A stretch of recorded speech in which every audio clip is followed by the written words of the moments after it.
Hello everyone, happy Sunday. Welcome to episode 30 of On a Roll. Um, this week a little bit of a bad news.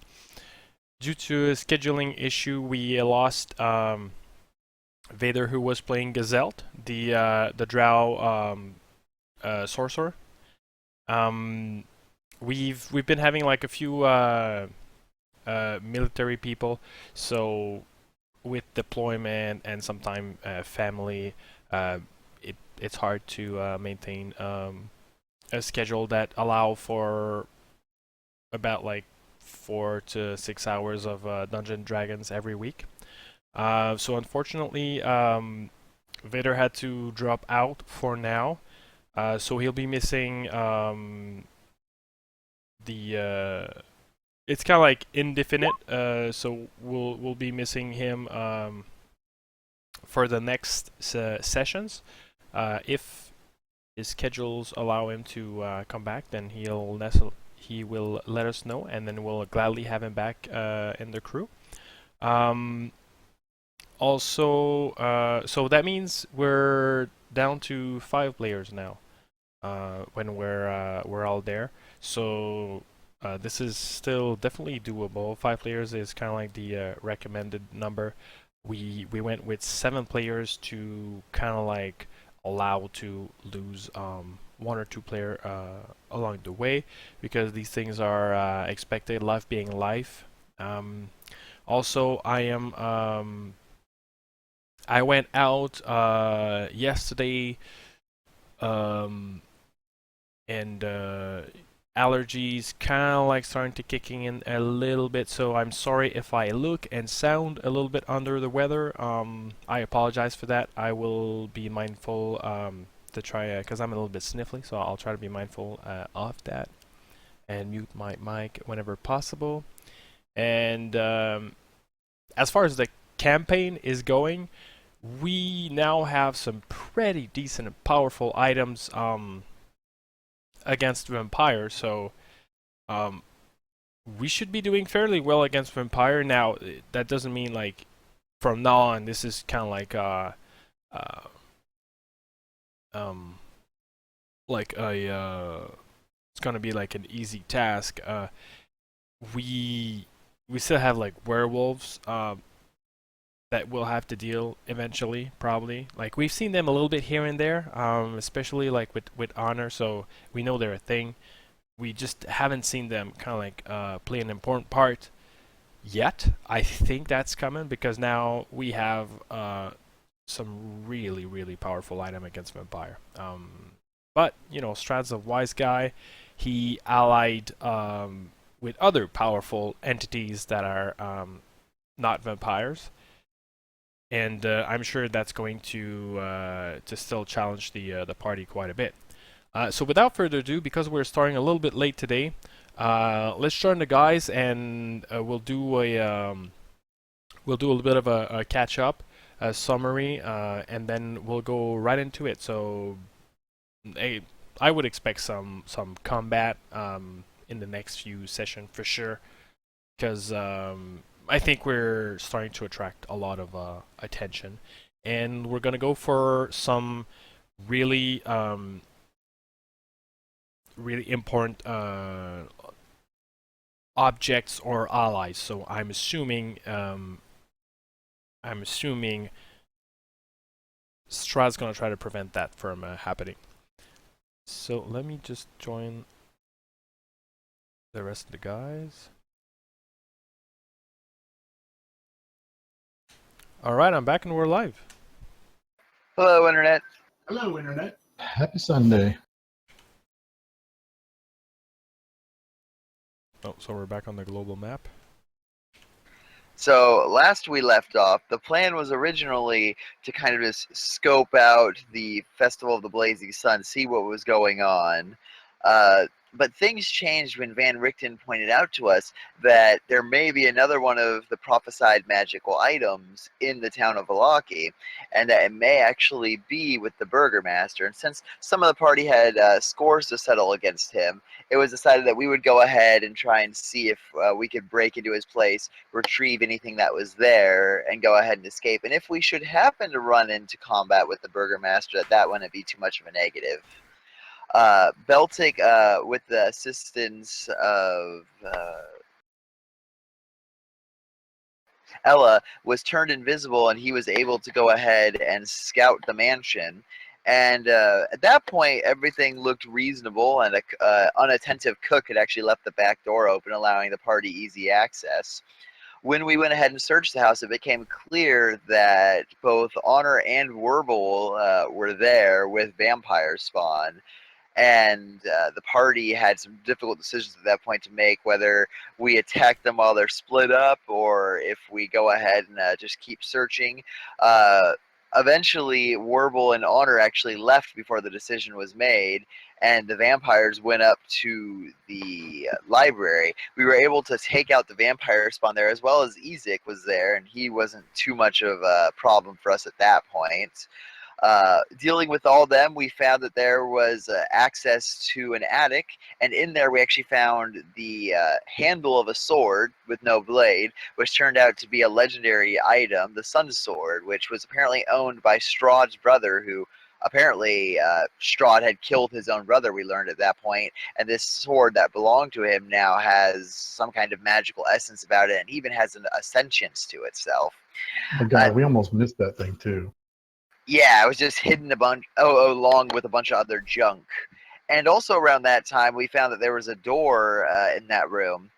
And when Beltic tried to open it, when he heard that there was someone on the inside about to cast spells, a lightning bolt came through and ended up striking Larry. And it turned out there was kind of a teenager who turned out to be the son of the Burgermaster in there. No, I'm still hearing him fine. Okay. Yeah. Well, we found out that there was a teenager who turned out to be the son of the Burgermaster in there, who's been studying magic, and particularly he's been trying to make a teleportation circle, but it turns out he's a little bit lazy. He's just kind of trying to modify it instead of start from scratch, and it was pointed out to him that he basically would have to. He got kind of whiny about it, but ultimately he didn't turn out to be a bad guy, so Beltic's threats to kill him, he had to apologize for that. First time I think in the campaign we've seen Beltic apologize for threatening to kill someone. And at this point, we heard screaming coming from outside. Considering the fact that we had chased vampires off with a turn undead spell, we realized that the village is probably dealing with that chaos. When we went down to see what was happening, it turned out the Burgermaster had been nailed to the front of the church. And the father of the church has been injured, but he seems like he'll be okay. Ismark says that he'll stay behind for now and go ahead and take care of the father, as well as try and stop the town from descending into utter chaos.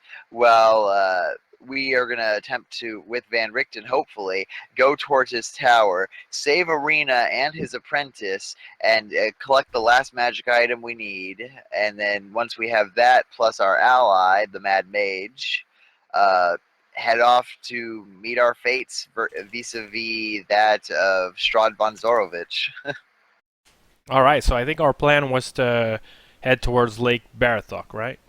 Yeah, that's where Van Richten's tower is. We hadn't talked much about route, but I was personally hoping that we'd try and go ahead and get Van Richten to come with us, and he already has a cart, so we could just go with him, hopefully. Yeah, we But need that to... would require us to go along roads instead of hiding in the middle of forests. So I don't know how you guys feel about that. But we don't need to hide Yeah. if we're out on the road, right?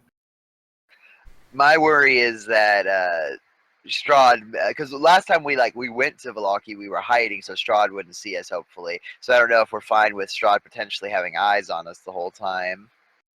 Yeah, no, I'm pretty sure I'm pretty sure he knows we're gonna head towards Lake Barathok. So I think we should try to either if Van Richten's gonna help us with a cart, that'd be wonderful. Otherwise, we should probably try to get some horses and ride west as soon as possible.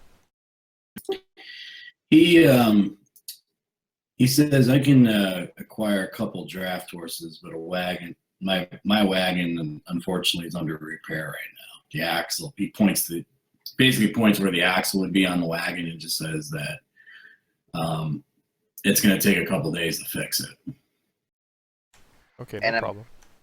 I'm assuming that means you'll be staying behind with your wagon. Yeah. I need to basically get my weapons sharpened and my wits about me. He's ditching us, guys. He says not necessarily, but he says that a couple things before you head to my tower.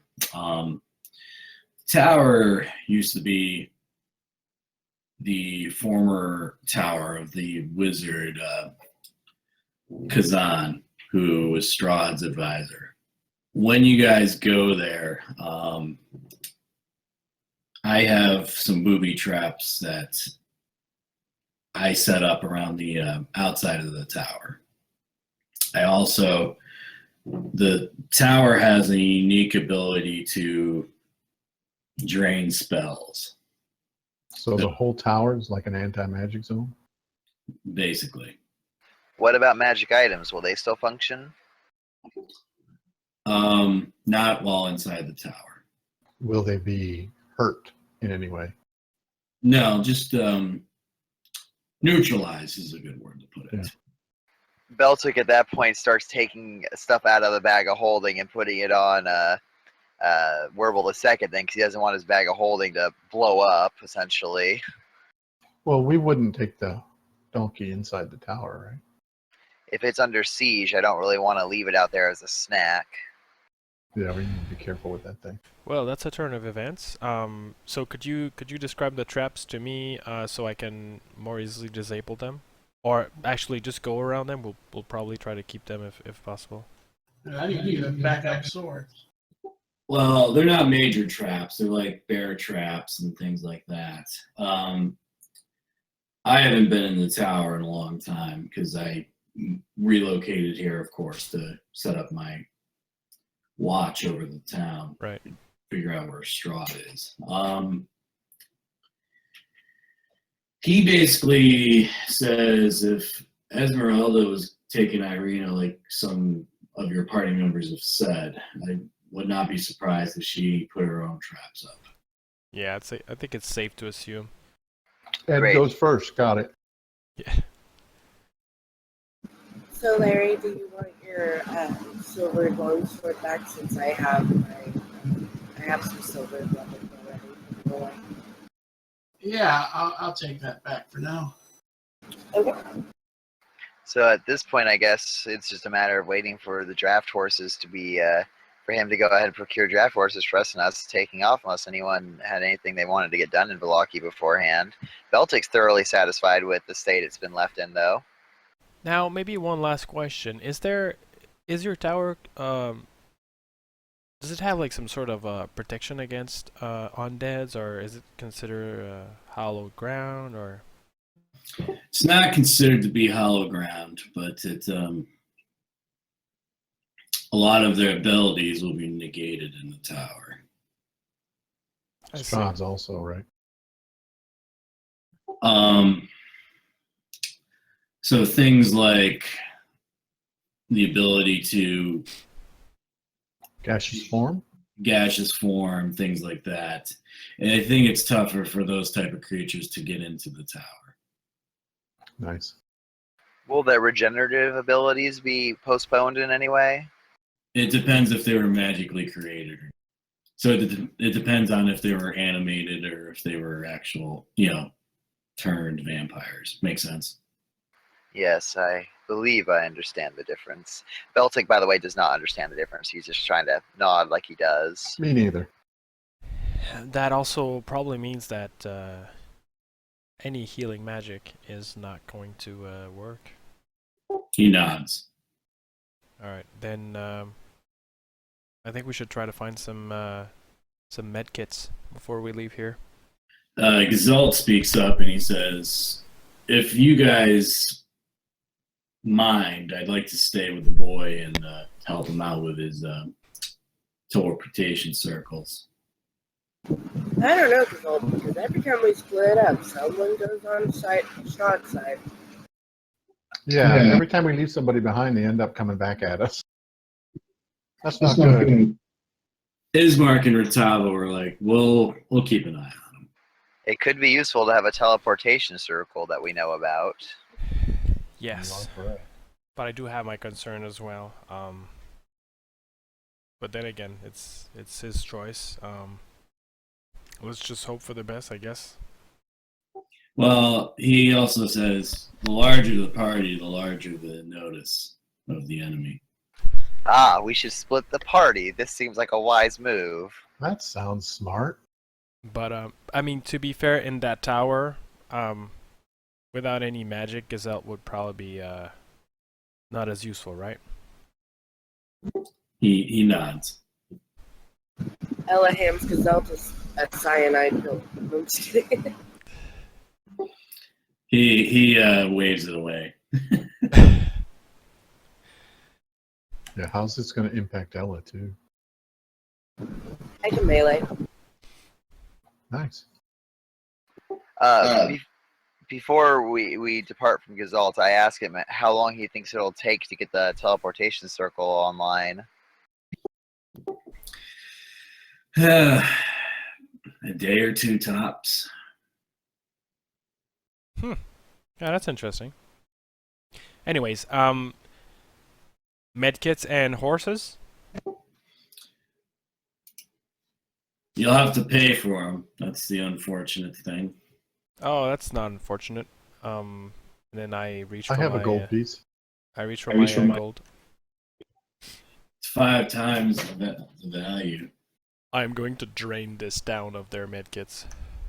Wait a minute. Didn't we just take over this town? Wait, I'm chaotic good. I shouldn't think like that. Never mind. Make me a dark powers check. All right. So, needless to say, you guys plan your journey and start to head west. And what pace do we want to be traveling at? Fast?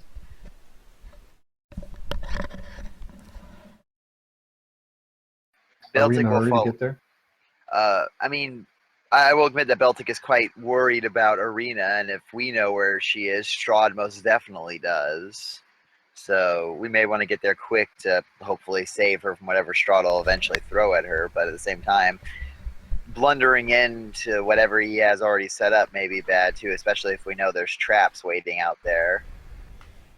But maybe we should go like fast and slow down when we start to get close. All right. So you guys travel for a little bit, and it's uneventful. And you come to what appears to be a cold mountain lake enclosed by misty woods and rocky bluffs. Thick fog is creeping across the dark, still waters. The trail ends at a grass-covered causeway that stretches out 100 yards across the lake to a flat, marshy island with a stone tower on it. The tower is old and decrepit, with collapsing scaffolds clinging to one side where a large gash has split the wall. Time-worn griffin statues, their wings and flanks covered with moss, perch atop buttresses that support the walls. Parked near the base of the tower, within sight of the entrance, is a barrel-top wagon spattered with mud. Can we do a perception on that wagon to go ahead and see if we can see like how recent the blood is? Sure.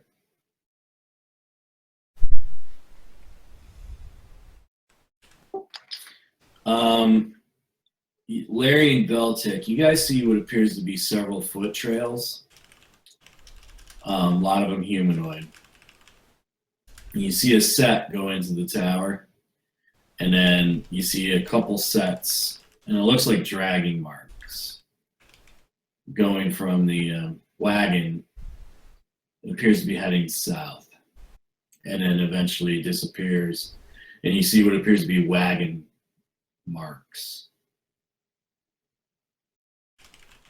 So can I track those? Yeah. And Beltic would like to point out to everyone the tracks that lead to the tower. So maybe that's a safe way for us to get to the tower without dealing with traps.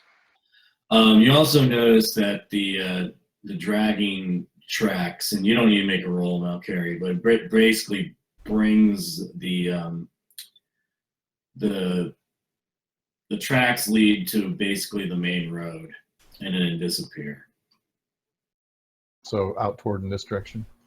Yeah. Okay. You think a body was like dragged. So that's a long way to drag somebody. So it looks like one person dragging one body. Yeah, and it's not like a full body drag, it's like a foot drag. Well, like they're helping them along. Yeah. So maybe Octavio's friend and the woman we're looking for went this way. Maybe they had to run from something. Is that what we're kind of getting here? Or?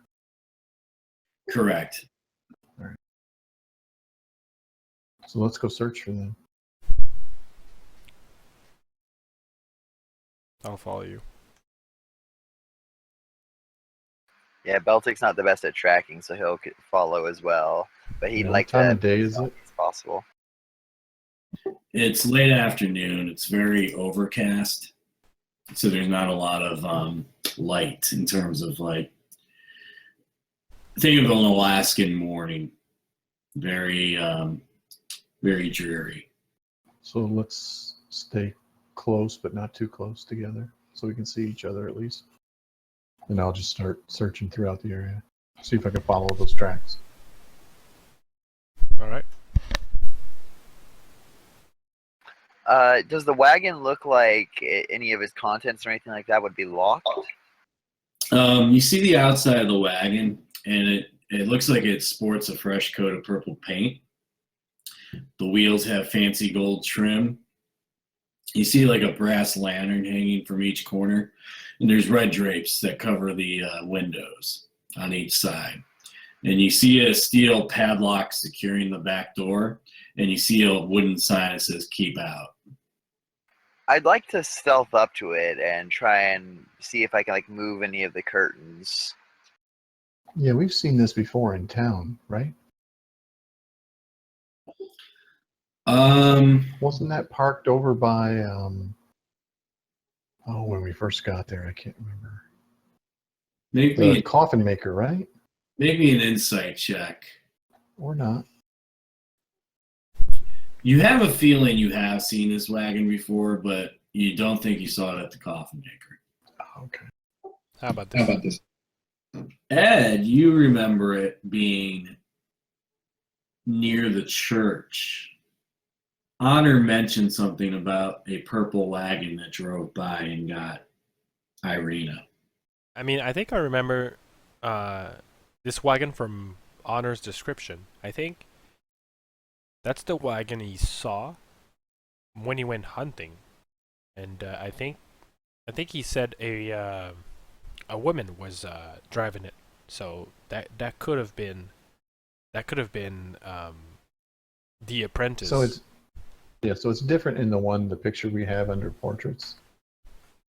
Yes, Different. it's different. Okay. So is Beltic able to kind of move the curtains aside and look inside of it? The curtains are on the inside. And is there like glass or something preventing me from moving them? Yes. Okay. I'd like to kind of look at the lock and ask Ed, kind of like hold it in my hand and kind of point to it and like kind of give Ed a shrug, like, what do you want to do? Oh, I can think of that. Beltic will go ahead and move out of the way so that way he can go ahead and open it. All right, you unlock the padlock. And then before he like opens the door or anything, Beltic says, "Be careful, it could be trapped."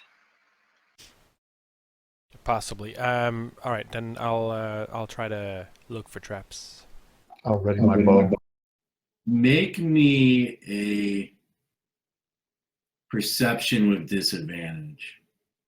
The door is pretty airtight. There's no keyhole.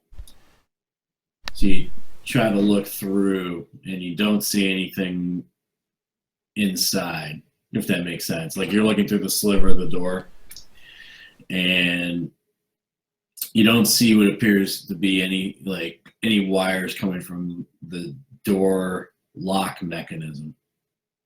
Yeah. Okay.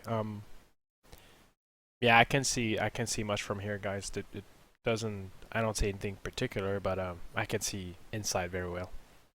Would you like to open it, or would you prefer I do it? Well, I mean, since you're suggesting it, go ahead. Why I don't you would- guys grab the doors and I'll shoot anything that comes out.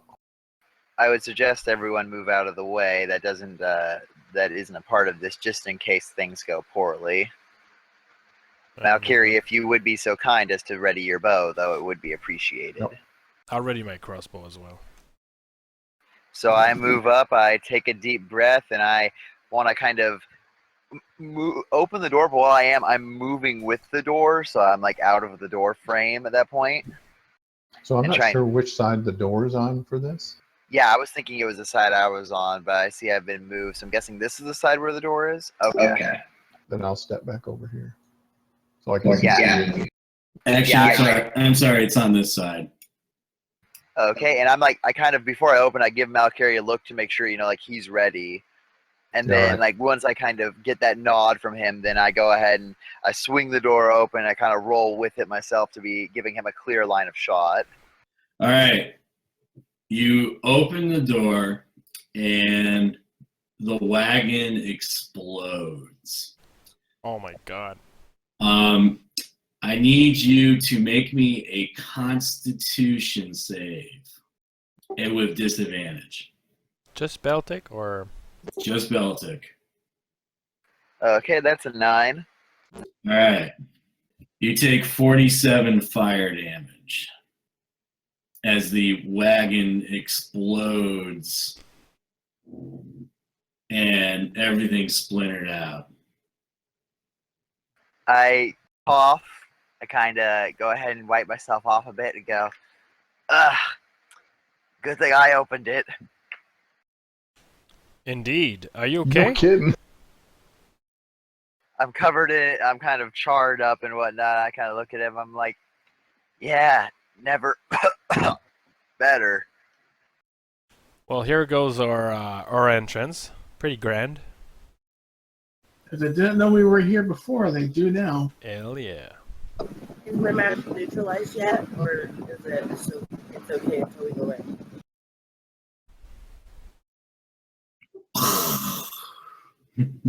So how hurt are you, Belting? Currently, let me see. It took 47, so I'm still up. I have 51 max, so Oh, I so have 4 you're hit almost points. down. Yeah. Yeah, I'm almost down, but I'm still up. Beltic just has more bravado than he can cash, so he's not willing to admit that he's in real bad shape. But it's pretty clear. I mean, that was not good. So we'll give you some healing. Yeah, I'll try to see if that works. It does work. Nice. Okay. Well, Oh, so I thought he told us if we were in the tower, there'd be the anti-magic, not outside, right?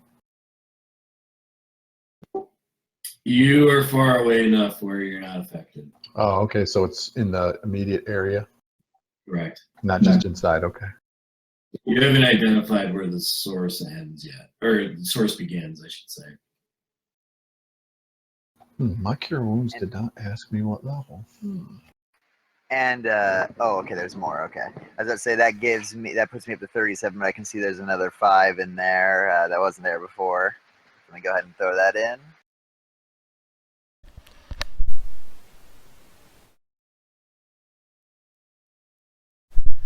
That puts me at 42. I'm looking pretty good after that. The spells go ahead and make the splinters pop out. The burnt, boiled skin kind of undoes that, and apparently I got 7 more just now.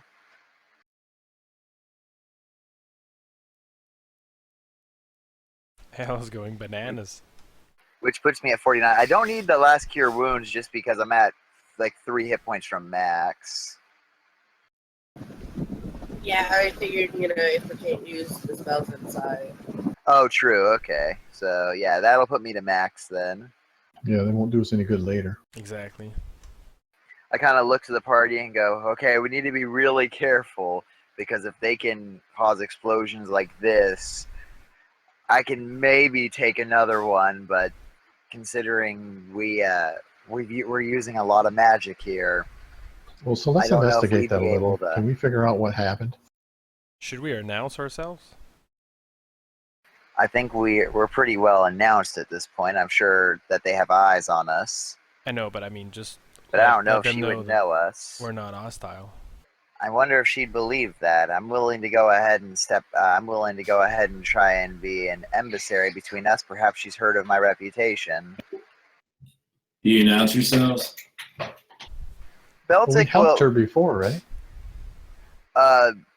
Honor did. We've never actually met her. That's why Beltic's kind of skeptical about introducing herself, because unless if she's heard us through reputation, she doesn't know us. Yeah, that Although was his Arena one-off, does. So okay. if Arena sees us, then she could probably. So Beltic will start to. Can I see the tower from here and like see any windows or anything in it? Make me a perception check. 13 good enough? You do see slivers of windows, and there looks to be like an opening on the third story. Okay, I'll start approaching, making it so like there's no obstruction between me and the building, and I'll call out, "I am Beltic Seam Cutter. We come in peace. We are enemies of the Devil's Strahd, and we come here to help you in Arena. Also, sorry about your wagon. No response. Tell her about Von Richten. We are allies of Von Richten. He told us that we should come here, that you would be here with Arena." And then Hey, have Ella talk to her. and then I scream, "He sent us!" Am I supposed to say what he said? You hear a voice. Where is he now? He's in Valaki. He says he must sharpen his weapons and his wits. I think he was just trying to make an excuse to get us to leave him alone, though, to be honest. Dude, don't That's blow a his great cover. team of which you got there. I mean, we don't know where he is. He says, "Oh, good. Now I can find him and have a conversation with him. Idiot. Who's he? I am him." And in front of you, Ella, you see Strahd Oh. come into Yeah. view. Guys. Do we all see Strahd as well? Oh, yes, on the other side of the charred wagon. Okay, I just saw blackness over there, so I didn't. But yeah, can we roll initiative at that point, or? Yeah, I'm shooting that arrow I had ready. All right, roll initiative. Ed is still cursing at Beltic. You idiot. Yeah, Beltic was thinking like, oh, if they're the tower, it must be good. So he's not the best at lying. I forgot to click on my character. Would you like me to re-roll it or just stick with what I got there? Go ahead and add it in. I see Strahd got a 0, so that's good for us. I haven't rolled yet. Yeah, I didn't think so, but I can hope. I can dream. Keeping the dream alive. Yeah, Strahd has like a -1 to initiative. That'd be good news for Yeah, us. right. Okay. You got pretty low. All right, Ella, you're up first. Is Larry in twice? Yeah, could you remove that for me? Yep, I got you. Okay. Go ahead. I honestly don't know. I was not expecting us to be attacking Scott.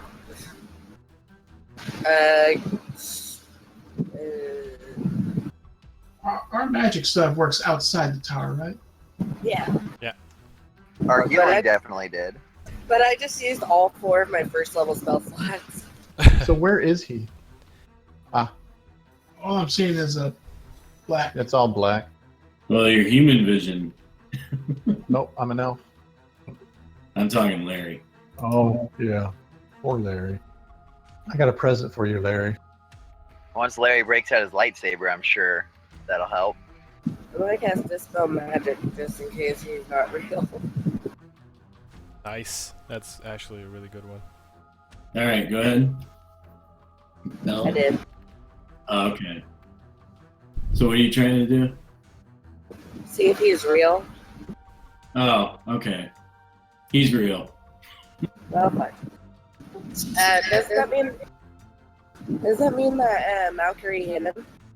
I'm sorry, I didn't catch you. So when Valkyrie shot at him, did it hit? He hasn't taken a shot yet. Yeah, he will in a little bit. He hasn't taken it yet. Oh, I thought that would have been like a surprise thing because I would have expected he would have known. Well, we had it ready for the cart, but the cart had blown up and time has passed then, and Strahd just popped up right now causing initiative. That's fine. My initiative sucked. I'm last. You're up. Beltic runs up to Strahd and yells to the rest of the party, "To the tower!" And Beltic is going to spend a Kai point to do a bonus action of patient defense. Okay. And then I'll make my first attack with my +1 hand axe. Will 24 hit? It will. Okay, I'm honestly not sure with Strahd, so... Okay, cool. So that's 9 magical slashing damage. And how does he seem to take that? He looks like he took it. Okay. So he's not resisting it or anything? He looks like he'd actually hit him and hurt? Yep. Oh, good to hear. Okay. Next attack coming up.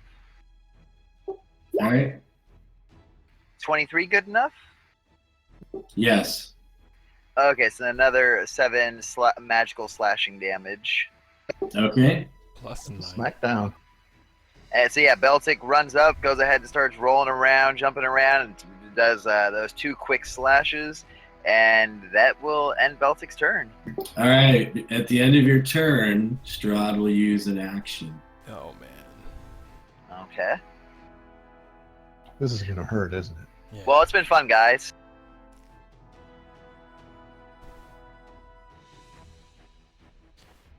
Oh man. Oh, he's got that nasty. What did he do to us last time? Fireball, man. That blight thing? A blight? I don't remember. Yeah, he hit us. He had that spell that just wrecked us last time. That was Fireball. No, there was something else he used too. 18 hit you. He has disadvantage because I am dodging. 18 hit you. Yeah, 18 will hit. All right. You are. He will. Yeah. So you take 8 bludgeoning and 14 necrotic. Well, how do you do to you too? So 8 bludgeoning and 14 necrotic, you said? Yeah.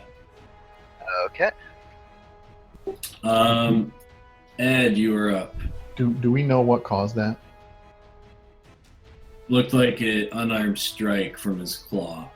Okay, so he just smacked him. Okay. I'll look for traps for the on the door because like obviously I want everybody to go in. All right. Move up to the door. So obviously I look for traps like on my way there, but I'm gonna go up to the door. All right. This will use your action for the turn. Yeah. I just got to check something real quick. However, keep in mind that I can use my my fast My hands fast hands? to Yeah. use a bonus to disarm it if I need. Yep, I'm taking that into consideration. Okay, cool. Does not. Go ahead and make me a perception roll. When you go up to the door, Edwin, you're gonna see something. All right, I gotta load the picture, but basically it looks to be a symbol on the door. It looks to be red in nature, and you see it looks to be like a large embossed symbol, and you see a connected series of lines with 8 stick figures set around it, kind of like a clock. And carved into the lintel above the door, you see the word Kazan. Oh god. And you don't have any magic, correct? I'm a bard, so I am a magic user. Okay, so you believe it is magically locked. And it looks like it's definitely trapped. Would I be able to roll like an Arcana check to see if there's a magical component to it, but if there's like a physical component to like the trap, or like in other words, can I disarm it without magic?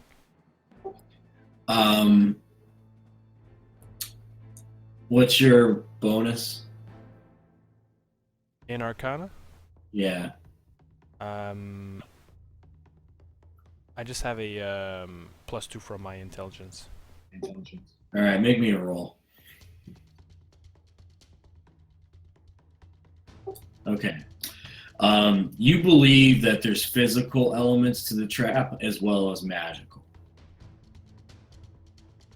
Alright, so what I'll do is I'll say that it seems to be magically locked, and it seems to be magically trapped as well.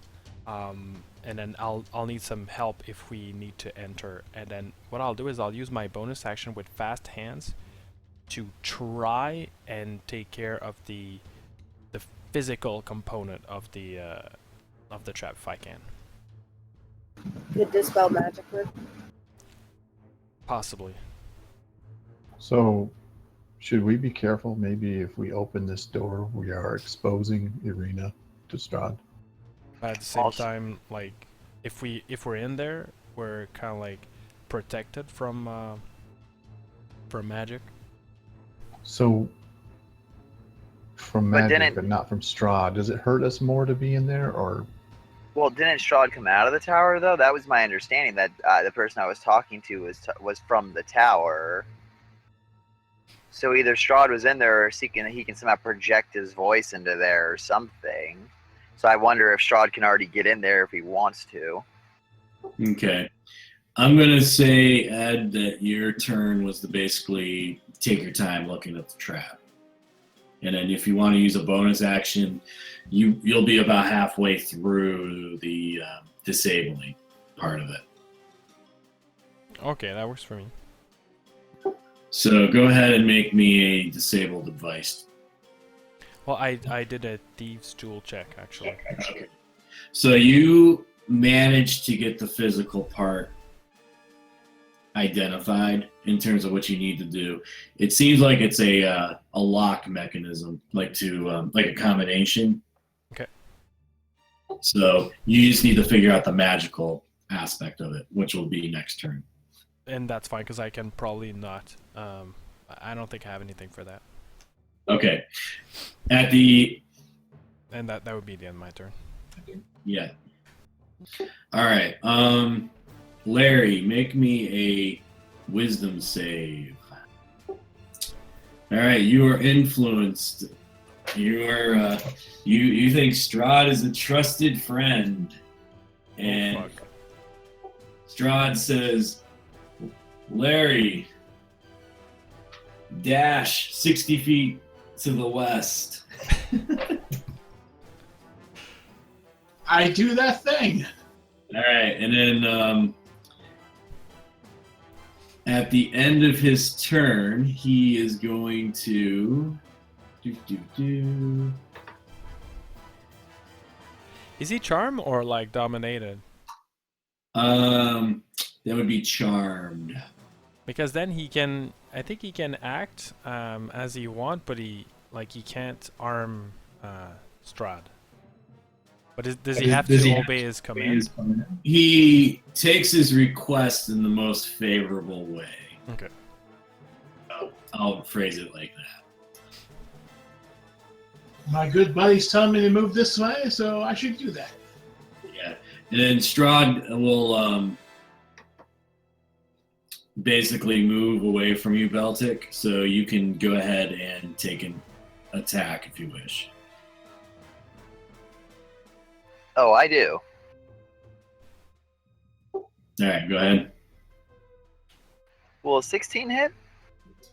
It'll actually miss. Damn. Damn. Damn bloodsucker. And that was Strahd's turn. Now, Carrie, you can go. So where did Strahd go? He goes north to the other side of the tower. Okay. So I'm going to step over here. And I'll cast Spiritual Weapon. All right. And When you do that, the tower appears to have drained of the spell because of where you're located. oh, I'm too close. Okay. So when I see that, I'm done. I won't do anything else. All right, Larry, go ahead and dash 60 feet to the west. I turn on the sunblade so I can see, and then I dash. All right. Good thing Strahd moved out of that radius. Flame on. Nice. So we'll put you over there. At the end of your turn, Larry, Strahd continues to move away. How far away is he? Now he's about 120 feet away.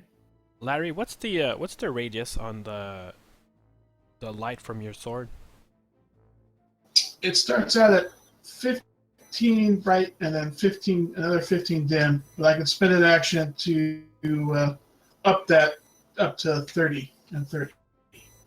If you double click on your character, you'll see like edit token, and you'll see you have Aura 1 and Aura 2. It'd be helpful if when you turn it on, you type I think it's the radius in feet. And that should put an aura around your token. Oh, nice. Okay. Like whenever you activate it, so it'll help us to visualize it type thing. Yeah, I just turned it on for him. Oh, okay. Do we see it though? Because I think I can't see it. Can't see it. Shit. It's like it's dark outside. Oh. Oh, There you go. okay. So you have to turn it on, I think? It's on. No, but I mean, I think the DM has to check a box or something. Or I other did. things. Okay, cool. Yeah, it is All on I- right now. All I see is black still. How about now? There we go. Okay. Ella, it's your turn. Oh wait, I made my attack roll. Oh, go ahead, Larry. Actually, you wouldn't be able. You would have this. The tower would be obstructing you Oh, from Strahd. Plus, if you're Alright, charmed, you never can't mind. really attack him. Yeah. well, never mind then. Okay, I move there so that I can cast Dispel Magic on the door that it has magical locks. All right. Make me an Arcana check before you cast. I warn her, don't get too close. You feel that if you cast at the door, the rate. If you remember, Malcari was very close to the tower, and it drained the spell. Well, yeah, but I'm not casting I'm casting at it, but I'm not near it. That doesn't matter because if you're placing the spell, it's still going to be within that 5-foot range. Did I dispel the magic that's dispelling the magic? Unfortunately, not, because the magic that is dispelling yours is very powerful. Wouldn't it dispel itself? Yeah, that's tricky. It's kind of complicated, but we'll just say that this tower is old enough where the magic is considered to be a little bit more powerful. Intrinsic to the tower. Got it. Yeah. Well, I don't know how we're gonna get in. I think we're not unless she lets us in. Okay, instead I'll cast Protection from Evil and good on that. Okay. Beltic, I know Strahd is 30 feet from you, but in terms of distance, he's 60. Okay. Okay. Beltic looks at the party and says, "Can we get the door open, or do I need to hold him off for longer?" I'd say get into cover. It seems that we're gonna have a few problems with this door. Don't bunch up though. And then once Beltic moves over there, putting the tower between him and Strahd, he says, "Would you like me to break down the door? I'm sure I can take the trap." Yeah, we could try that. Let me buff you first. And If then, you're gonna do that. okay, then Beltic will need to, he says, "Just give me a bit to use a potion," and he knows he needs to move out of the range he's at, so... I'll cast 8 on you. Can you cast it being that close to the tower? Well, I'll move away first. Okay, yeah, Beltic's gonna go ahead and use his action to dash then. Okay. And if there's any part of the wagon that still, like, is enough for me to try and get some cover behind, since I'm tiny, I'm gonna try and use that. And I'm gonna take out a potion of healing and go ahead and chug it. And I'll use my bonus action. I'll spend a Kai point to do a patient defense. Anything else? And then after that, I'll basically wave to Ed to get out of the way, because I'm going to charge that door down and I'm going to end my turn, because I can't do it Let's this back round. up a little more. Just in case. Oh no, I couldn't drink the potion this round anyways, because I used my action to dash. Never mind. Ignore that roll. All right. Ed, give me about a minute or so. I'm gonna try to show you this picture because I think it's kind of important for you to see it. All right. Okay. Okay, also I'm gonna cast Bless. That'll help on your savings throw. All right. It should be a handout that says Kazan door. Well, that is a thing. That is the thing that Beltic is looking like he's going to charge down, if unless anybody has any other ideas. Okay. Hold on. Maybe we can actually figure this out. Yeah, what does it say above the door again? Kazan? Yeah. Can you spell that? So at this point, I guess it's safe to assume that Ed kind of waves Beltic off for a little bit. Yes, it is his action. Ed can basically tell you to hold. Okay, then yeah, Beltic is kind of hiding behind as much of the charred embers of the wagon as he can. He's watching, he's ready to charge down the door, but he'll officially just like not do that if he knows that that's not the correct course of action at this time. All right. And what you see Ed doing is you see him kind of like wiggle a little bit. Gonna shake my body, and then I'm gonna bust out some moves. So basically, I kind of like bust out a dance, and I'm gonna make the moves on the wheel. So I'm gonna do like the kind of like the double hands down, and then I'm gonna do the like I'm gonna follow the line, and then Yeah. I'm gonna do like the kind of like the arm straight, knee bent, straight leg type of thing. And I'm gonna do the Egyptian guy, and then I'm gonna go down to like both hands up, and then again both hands down, and so on. Shake a tail feather. Yeah, and then I'll end up, of course, at the end of the line with both hands down, and then I'll try to make that as an impressive performance as possible. Actually, I think it ends with both hands up. Yeah, I think it ends both hands up. Depends on where you start, but I tried the hands down first. Yeah. Beltic is confused but very impressed. All right. You go through each of the stages, Ed, and you hear a click, and the door opens. So I turn around and I smile. Beltic isn't very tall, but he gives you a clear standing ovation, hands clapping and everything. Like, wow, that was great. So if I have 2 left feet, am I screwed? What? Hopefully the door doesn't require each of us to perform. That's what I mean. Okay. Only Ed was able to do it. Nice. I don't know. I think I did a pretty impressive performance. All right, I'll try to push the door and wait and see what happens. All All right. The door's gonna open. Just give me a second. Sweet. This wizard was an interesting fella. Making it so he can't cast magic in his own tower. Making it so we have to dance to get inside. Man, what is this? They made us do the Michael Jackson dance. Yeah. All right, you go inside. You look inside at it, and you see a curtain in front of you. And when you move the curtain, you see this room. It appears to be a flagstone floor that's strewn with debris, and a few old crates standing near the east wall. Looks like they just had stuff put in.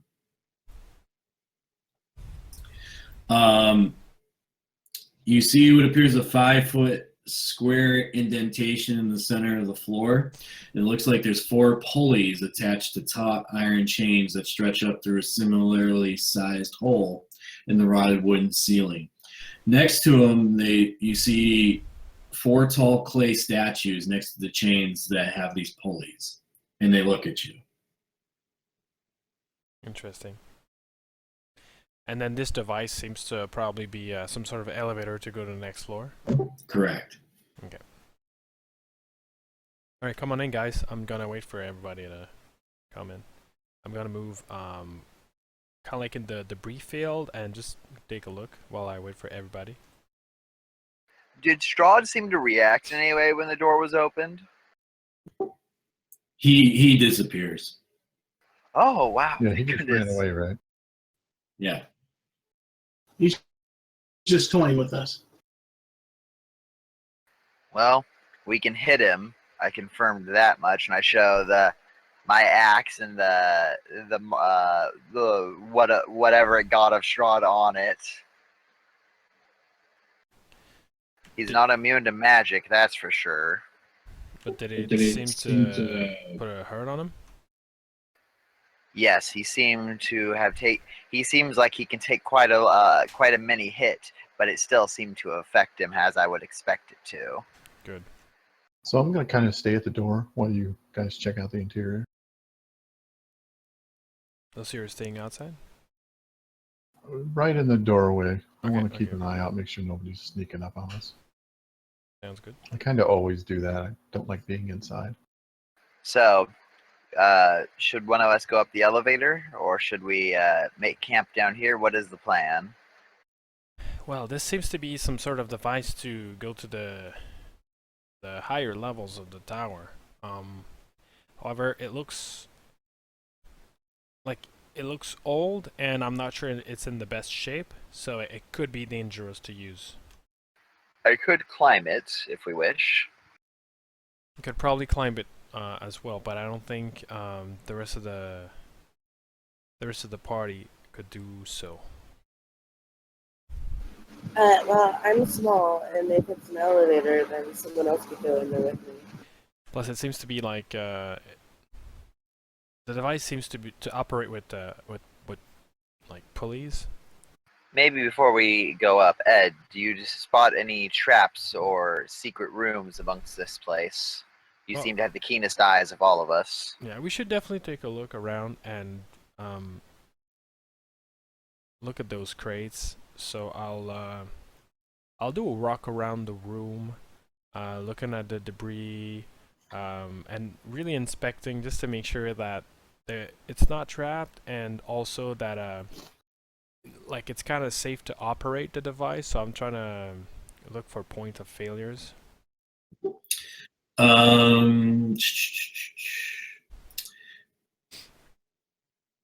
Make me an investigation roll.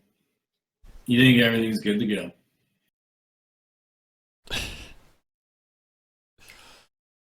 Well, everything seems to be fine. It seems to be old, but seems to be in good working order. Well, Ella, are you ready to go? Beltic says as he gets over to the pulleys. Yep. And unless Larry spots something and says it, Beltic will go ahead and start activating the pulleys. Yeah, Larry wants to take another look at this. Wait, we should send Larry with Ella first. Sounds good. Based on your roll, Larry, you think that as you look up, you notice that the floors don't look safe. the upper floor doesn't look safe. Correct. Is there a way to maneuver through the upper floor in a safe manner, or no? Not without getting off the elevator.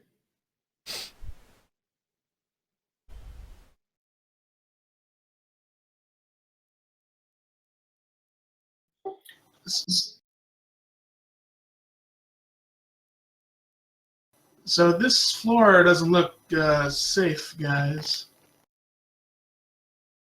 Does it look like it'll collapse or a trap? Yes. Should I roll a perception check for that, or? Sure. Doesn't look trapped. I mean, will it collapse if we step out onto it? You think as heavy as you guys are, yes. What if we send one of our lighter folks out there? And that would be me. We're about to. Oh, no. Bel- Okay. as I say, Beltic only weighs 65 pounds. So this floor looks pretty rickety. And You that probably only weighs shouldn't 35. put a lot Oh of yeah, weight on it. Beltic weighs a fair amount more than Ella. So Ella's the lightest of us, but she does not have her magic anymore. But I am melee. But what if you fall? I also have full health and a lot of advantages on challenge. Is slow fall magic? I was about to say it uses Kai, and Kai is it's weird because it is and isn't magic. It's like using your own life force. So I'm not sure. Does Beltic feel affected by the anti-magic field? Yeah. It's described as magic, but it doesn't use the weave. It uses your own like life force instead. So I don't know if. Yeah, they don't. Based on what you're seeing, like the statues look like they're from Kazan's magic. So that's why they look unaffected. But yeah, it seems like your powers seem to be negated a little bit.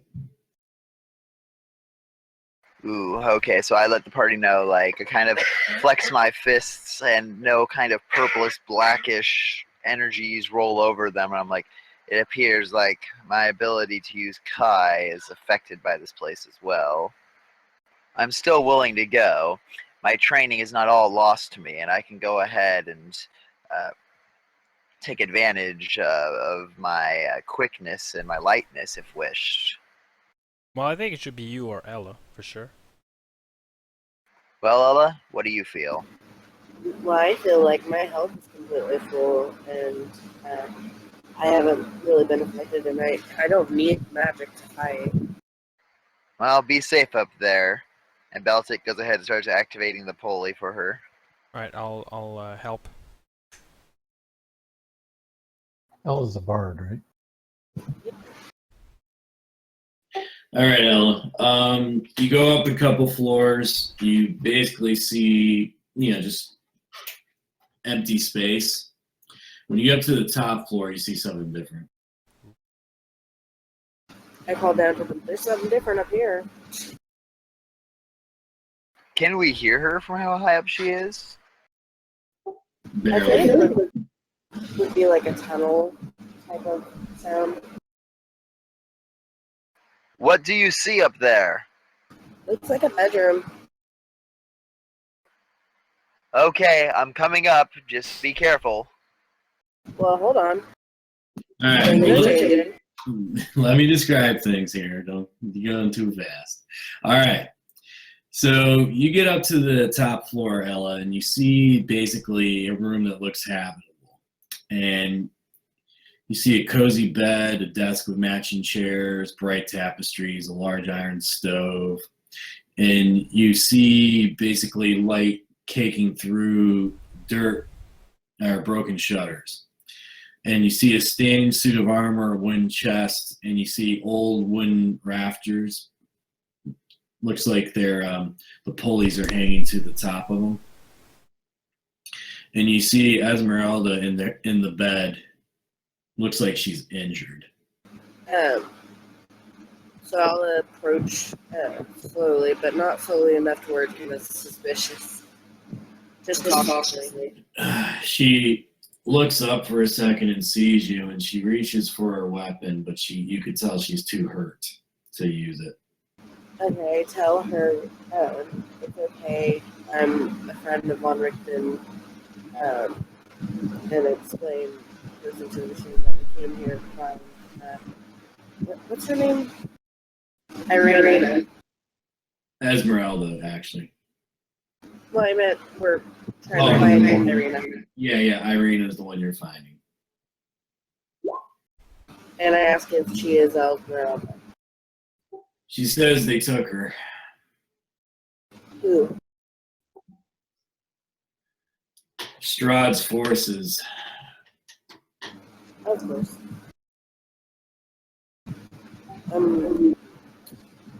Would I be able to use my healing kit on her? What's that? Would I be able to use my healing kit on her? Oh yeah. She gladly says thank you, and you help bandage her up. She describes that when she got to the tower, she emptied the wagon and set it up with explosives, hoping that the werewolves would break into it. Yeah, we found that out the hard way. She says that Irina was still coerced by Strahd when Esmeralda fell asleep. She basically was charmed out of the tower. Or I shouldn't say charmed out of the tower, was taken without her knowledge. And she tried to fight off the werewolves and the vampires that were outside. She says she didn't get affected by lycanthropy, but she did get drained from the vampires, from the necrotic damage. Does she know which? Well, I'm gonna call down to the others. Does it look safe up here? Like if I had moved off of the elevator? Yeah, this is a lot sturdier than the other parts of the tower. Okay, I move off the elevator and I call down to everyone. All right, I'll just save you guys time. I'll bring it all up. Oh, okay. When you get up to the top, she tells Larry, "Put that thing away. It's too bright." Okay. And you hear the sword grumble a little bit. Let me at him. Let me at him next time. Patience, your time will come. We'll get our chance. She looks over and she says, "Who are you all?" I'm Ella. We are the party that Strahd has drawn into these dark lands, and we come here to slay him. But I guess the greater question is, who are you, and why have you gone ahead and taken Irina from us? She was under our charge. It didn't look like you guys did a very good job. She mutters. We had her in an area of consecrated ground. She should have been safe. And now she's been taken under your charge.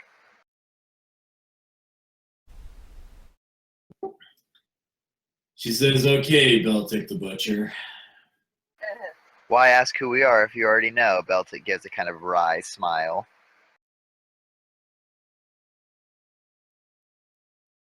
You're more known than these others.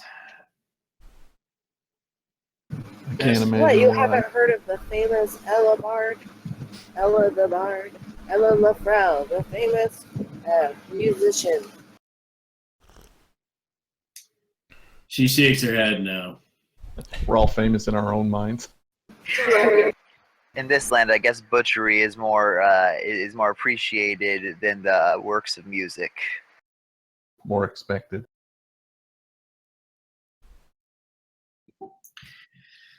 She says, "Well, regardless, we both have failed in our task. We need to obviously get her before the marriage happens." So Strahd wants to wed her? Yes. And I'm Will Ed, by the way. And I recall that Von Richten mentioned your name is Esmeralda, right? Yes. Okay. How is the doc doing? The doc is he's fine. He had to stay back. And sharpen his weapons. Yeah, roll eyes. he's unwillingly buying us time right now. Do not mock him so quickly, as he is not easy to be trusting, considering he has in the past have been burned by friendships. Well, we've accidentally burned him, but we've bought Arena some time by doing as such. Yeah, no, he's the doc's been has been proving to be of great help to us, so we greatly appreciate that. However, our friend here, and then I look at Baltic, probably kind of like blew his cover just now. Strud was just outside when we introduced ourselves as friend of Von Richten, so he could be in immediate danger. But we But just this- told him where he was. We didn't say who he was impersonating. Furthermore, if he's wasting his time in Vallaki, that's time he's not wedding Arena. That gives us a bit more time, which we could use every second we can get at this point. Although I agree I did perform a blunder there, it may serve us. He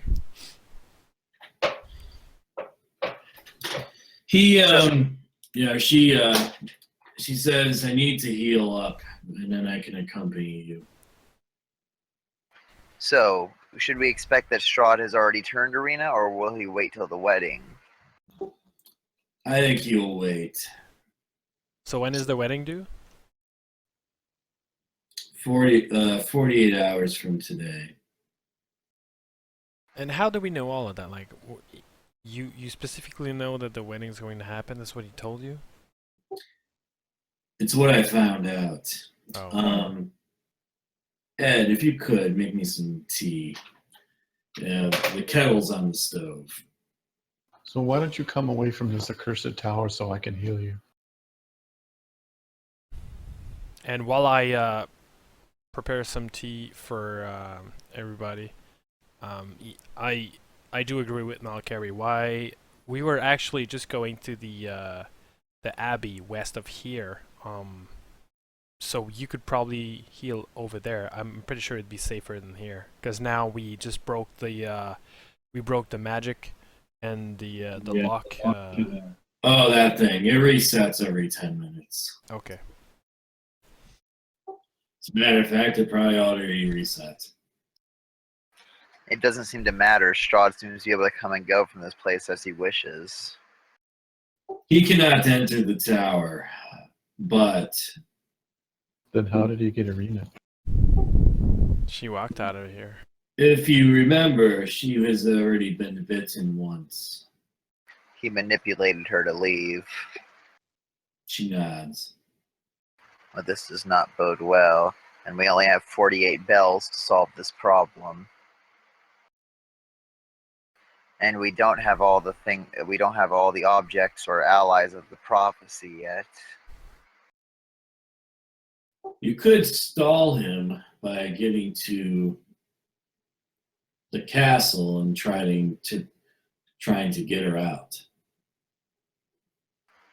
Beltic looks to the rest of the party, clearly nervous at this suggestion. You're talking about Castle Ravenloft? She nods. Yeah, that seems a little premature. Well, do you want to rescue her or not? Yeah, that's kind of like that threw a bit of a wrench in our plans right now.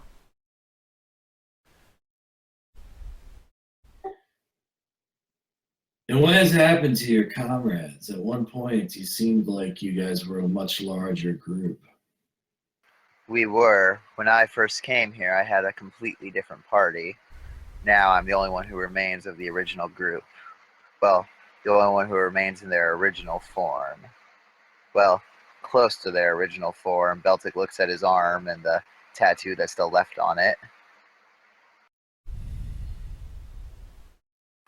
Needless to say, this land is filled with perils, Strahd not being the least of them, and one by one my companions fell to the various challenges this land presented us with.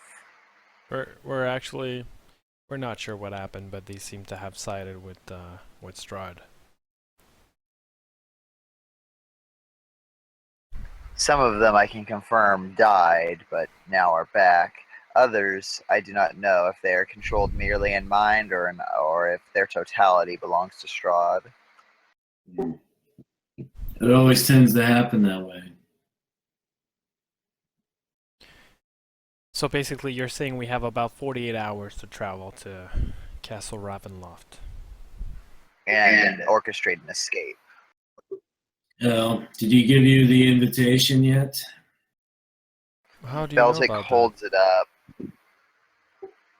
She smiles at Alcari. She says, I've been in the castle before. Were you sent an invitation as well, then? I invited myself in. She laughs. Now, could you provide knowledge about the castle that could help us? It is so complex, but so simple to enter. She says, there's actually 2 ways you can get in. Alright, I kind of like, with my hand, I kind of like remove every furniture on the table type of thing, and I'm like, show me.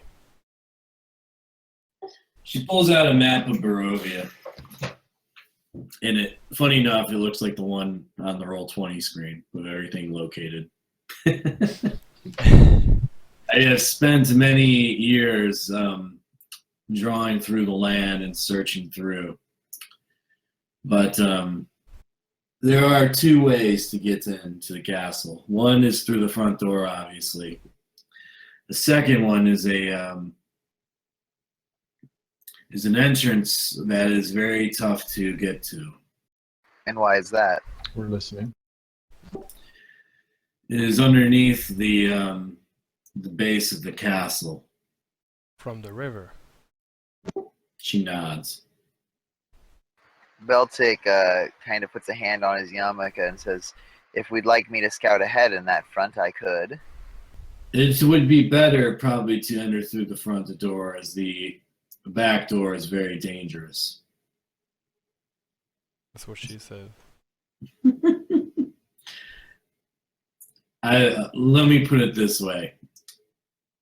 You might as well take the invitation and go in. I'm I guessing will not rush toward my death. I'm guessing Strahd would not be so kind as to grant favors and wishes on his wedding day, as I've heard some traditions do. He nods. Or she nods, sorry. Drat, I was hoping maybe we could use it as some sort of leverage. He nods. It's secretly Strahd all along. It's the long con. Well, we need to get moving and quickly if we plan to stop this, but we need a decision. Are we to stop this, or are we to abandon Arena to her fate? My vote is that we save her. I mean, I don't really know her. I don't know the details. It's not a matter of who she is, it's the fact that Strahd wants her. He wouldn't waste his time with things that aren't important. Subsequently, if he wants her, I want him to not have her. Yeah, but she seems to almost invite him.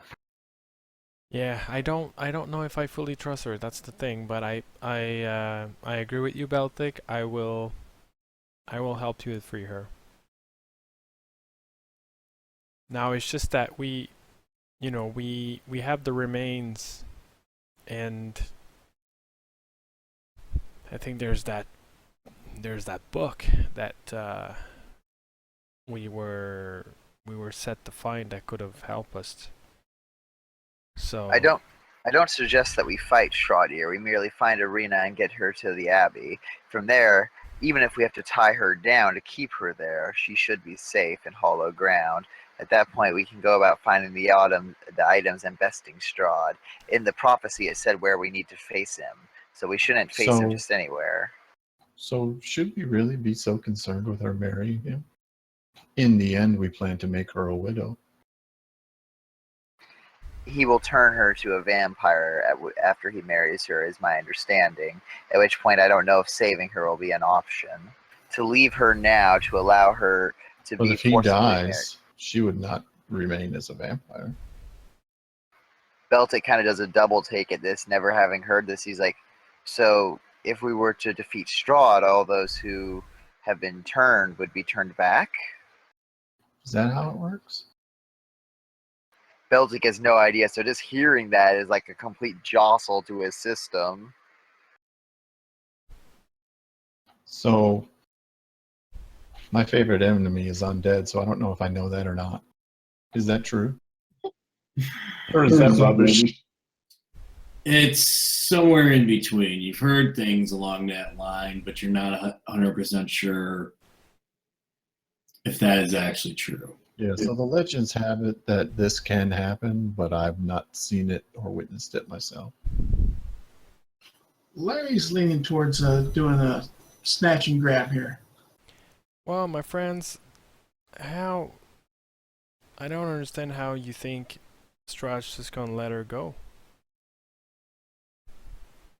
I don't think he will either, but I think that we may be able to escape with her. I don't think he'll want her harmed, which saves us from spells like Fireball. It just comes a question of if we can escape with her using her as a shield. So let's be realistic. We're talking about saving this entire place, or we're talking about saving Arena. Which one is more important? What do you mean? True. Well, if we If abandon we her, plan to do away with Strahd, I don't think we are presently prepared to do that. If we continue about our business, whether he marries her or not, she's a single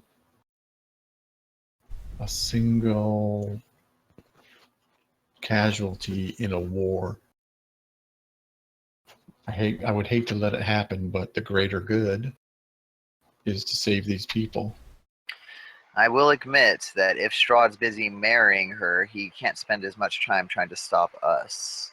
She would And we make may an have the excellent opportunity distraction. to get that book and the other hint that we had, And the Mad Mage to help and us. the mage to help us.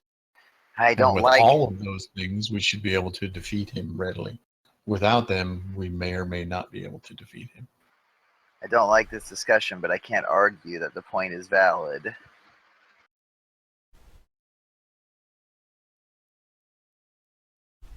We have 48 hours. If we choose to save her. Or we have 48 hours to get these things with less interference from Strahd. Right. She could actually be seen as the diversion we need to finish collecting our implements to defeat him.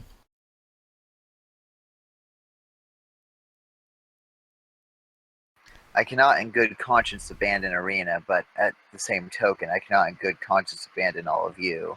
So if you choose that we should use this as a distraction, I will stand with you. So Esmeralda, you seem to have like a fair knowledge of those creatures and Strahd himself. Do you think that like whatever is afflicting Arena could be reversed? She sits and thinks and ponders. I'm not sure, to be honest with you, but I know Irina, and based on my interaction with her, I don't see her being one that would fall under control easily. So do you think she willingly went to try and spare you, or I would assume so. so she wasn't charmed? She just decided to, for the sake of you and maybe like others, she would just kind of like accept her fate and go. Yes. So we're not sure that actually Strahd is planning her to turn her. And don't get me wrong, the plan here is to save her. We're just merely talking of if we attempt to do it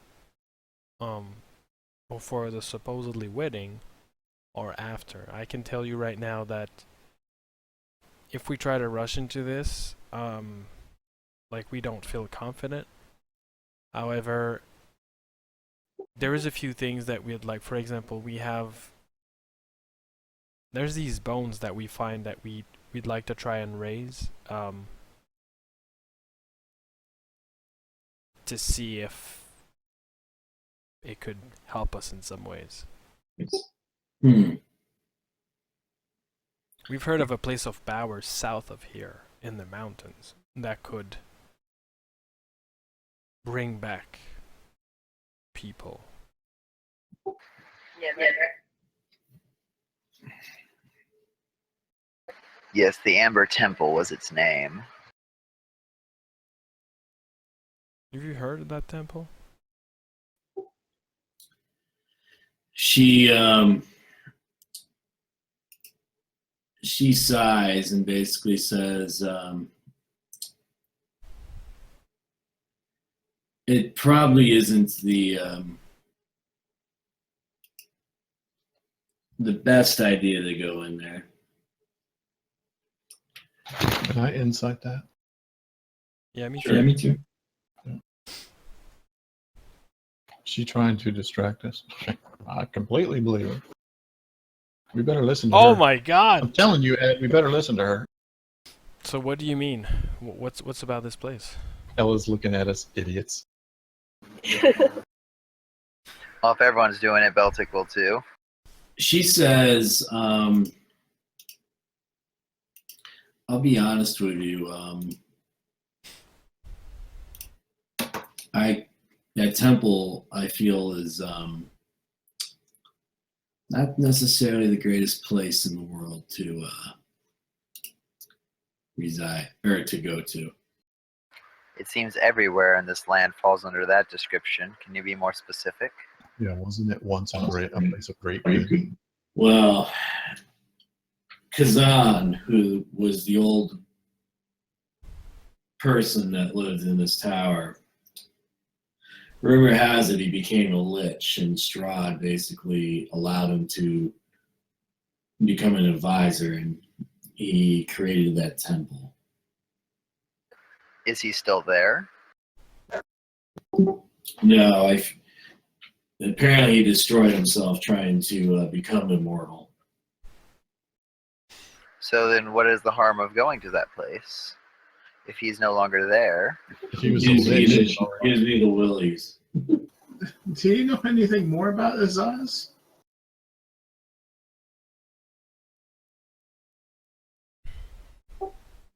That's about as much as I know. But she goes over and pulls out. This is from Von Richten's old journal.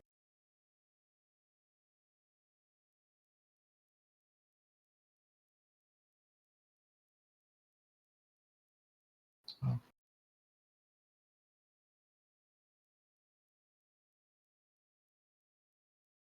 Can someone read it?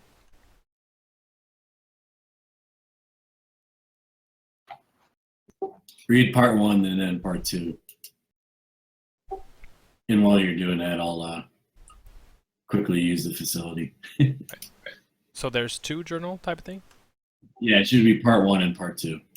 Oh, I see, okay. Yeah, why don't we take a short break while everybody reads this? It's just I'd like to have it on the stream if possible. And Yeah, somebody could read it. For more than 3 decades now, I have undertaken to investigating and exposing creatures of darkness to the purifying light of truth and knowledge. Hero, I am named in some circles. Sage and monster hunter, I have been called in others. That I now survive countless supernatural assaults is seen as is seen a marvel among my peers. My name is spoken with fear and hatred among my foes. In Well done. truth, this virtue's calling began as an obsessive effort to destroy a vampire that murdered my child, and it became for me a tremendous and beckoning career. Tedious and Tedious, bleak concern. Or career? God, it's too small. I can't hardly read it. yeah, it's hard for me to kind of see it, but If you click on it, it'll zoom. It doesn't get much bigger. yeah, I Even am clicked on it. I got the book. I'll read it. Even as my life of hunting monsters began, I felt the weight of time on my weary shoulders. Today, I am a man who has simply lived too long. Like a regretful lich, I find myself inexorably bound to an existence I sought out of madness and seemingly must now endure for all eternity. Of course, I shall die, but whether I shall ever rest in my grave haunts my idle thoughts and torments me in my dreams. I expect that those who think me a hero will change their minds when they know the whole truth about my life as a hunter of the unnatural. Nevertheless, I must reveal here and now that I have been the indirect yet certain cause of many deaths and the loss of many good friends. Mistake me not, I do not merely feel sorry for myself, rather I come to grips with a devastating realization. I now see that I am the object of a baleful Vistani curse.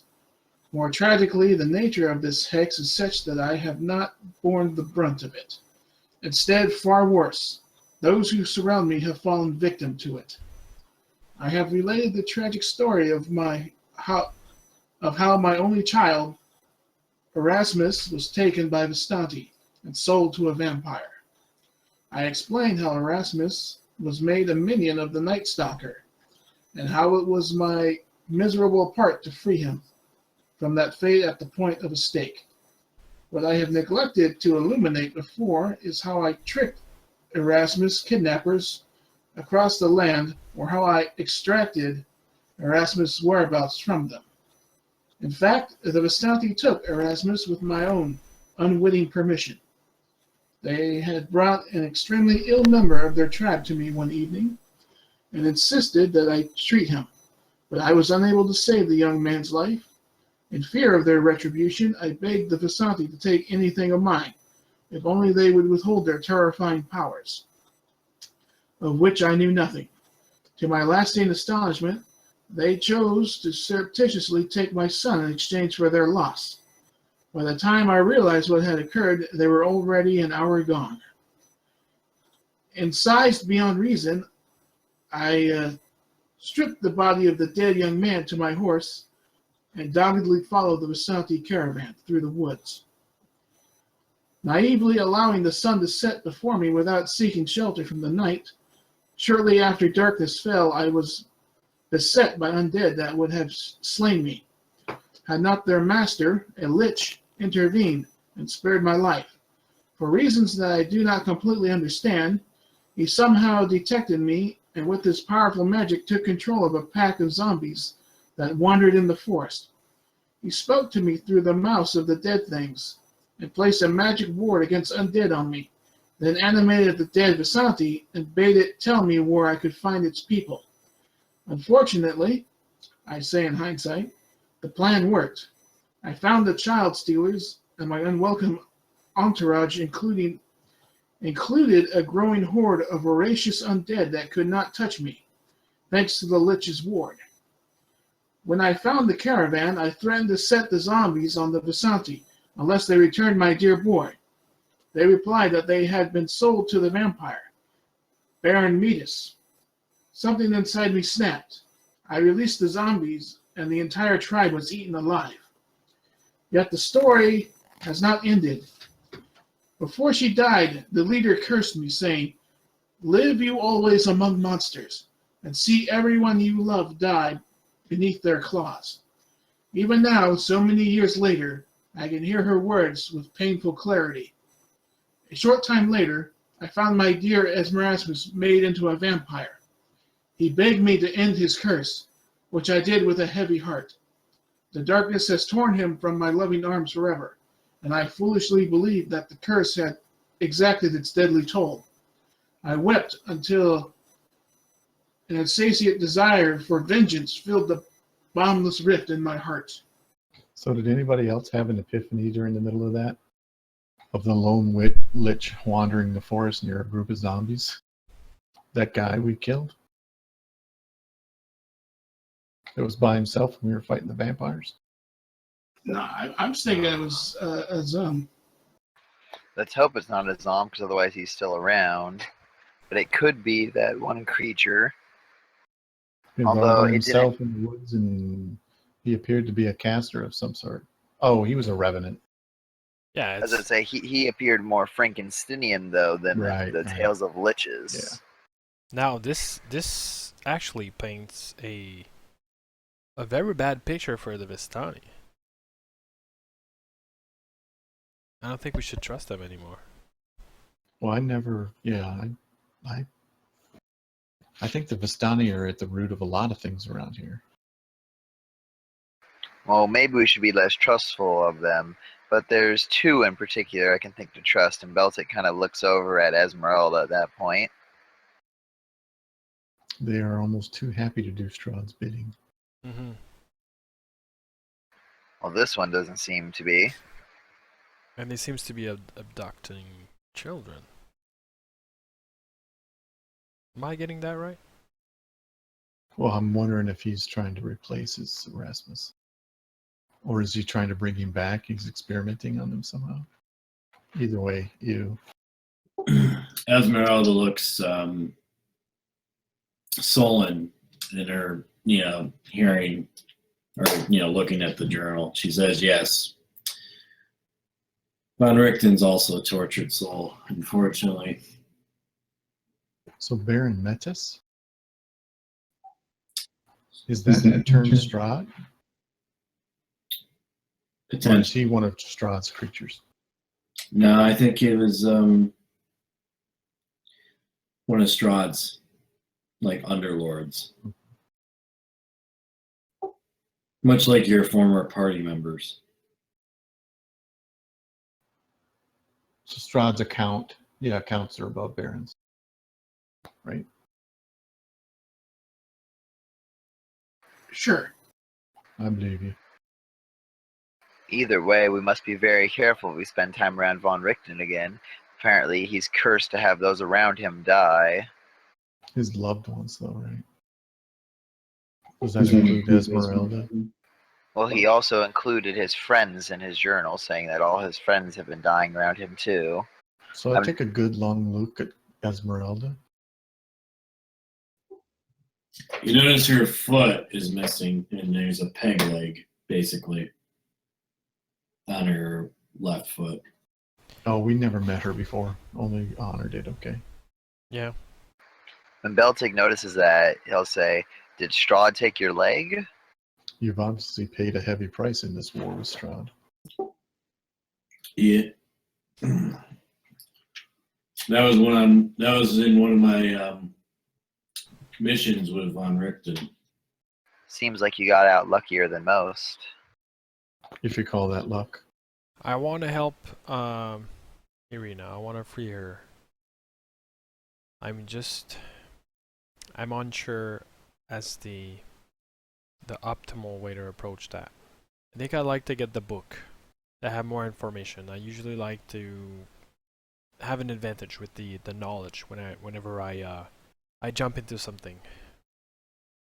Well, Esmeralda says that Kresk is nearby. It's not even about an hour outside of the tower. That's what I'm thinking. I'm thinking we would have time to at least go there. And then I'm thinking, there's still the Mad Wizard near Arensau. We could really use some arcane help. Mhm. Okay. And he. I'm gonna need to take a quick break, guys. Yeah, no Okay. problem. I think it's a So, good I think it's time. a good time. yeah. So why don't you guys talk it over, and then we'll resume in about 10 minutes or so. Sounds good to me. Okay. Yeah. And if anybody needs some sort of a bio break, Yep. This seems like a good time for it. all right. So let's take kind of like 5, and then let's be back in 5, and then we can discuss what's our plan. So okay, let's take a short break, everyone. All right, I'm back. Glad to hear it. I got a beer to try and stomach all that stress. Yeah, tough decisions ahead of us at this point. Mm-hmm. It's like I really don't know if like how well Irina's gonna fare in the meantime, but I really wanna come prepared because once I go in Castle Ravenloft, I'm gonna take care of business and I'm not gonna come back. Yeah, Beltic is one of those things where at first I was like, oh, he's definitely not going to go without her. He's not going to leave her to her fate. But then it was like, well, if she actually chose to leave, not even under control, but she was like doing it to buy time, then he's kind of like, well, she made her decision, and it would be terrible to let her die for nothing if she actively chose to sacrifice herself. I'm not sure if she's in immediate danger. I mean, as far as Beltic's concerned, it seems like she has 48 hours of safety, and then after that, all bets are off. I don't think he would kill her. No, it's more like turning her is hit Beltic's worry. It's highly possible, but we're not sure if that's going to happen. Yeah, Beltic doesn't want to take his chances with that, but at the same time, he's kind of like, well, if we die, we can't help her. I'm back. So I guess we should try to travel west to that village Yep. and bring the remains. It seems like a start, anyways. Mm-hmm. Better than what we got right now. Sounds good then. I guess we're all in agreement. Yeah, I would say so. And Esmeralda, are you gonna stay here or accompany us? I'll come with. Yeah, I think it'd be safer for you if you stay there. I think this tower is it's just not the safest place. All right then, I guess we can go down one by one. Yep. We'll go ahead and put the map up. Oh wow, that's a small town. Is this the abbey? That's the village of Kresk. Yeah, I need to load it. Give me a second. All right, so you guys, if you can place the party token at the bottom where there's the gatehouse. I don't think we have control of the party token actually. Oh, okay. I'll go ahead and move it then. Okay. All right, that's better. I think I had to restart the browser. Should look a little bit more proportional now. All right, so on the map, you guys would be right here. All right. Okay. So as you guys are basically rounding the road, you see it branches north and climbs a rocky escarpment, ending at the gatehouse built into a 20-foot high wall of stone reinforced with buttresses every 50 feet or so. The wall encloses a settlement on the side of a snow-dusted mountain spur. Beyond the wall, you see the tops of snow-covered pines and thin white wisps of smoke. The somber toll of a bell comes from a stone abbey that clings to the mountainside high above the settlement. The steady chime is inviting, a welcome change from the deathly silence and oppressive fog for which you have grown accustomed. It's hard to tell at this distance, but there seems to be a switchback road clinging to a cliffside that leads up from the walled settlement to the abbey. Do we see any guards at that gatehouse coming up? Let me give Malkiri a second to hop back on. But yeah, you do see guards on the top of the gatehouse.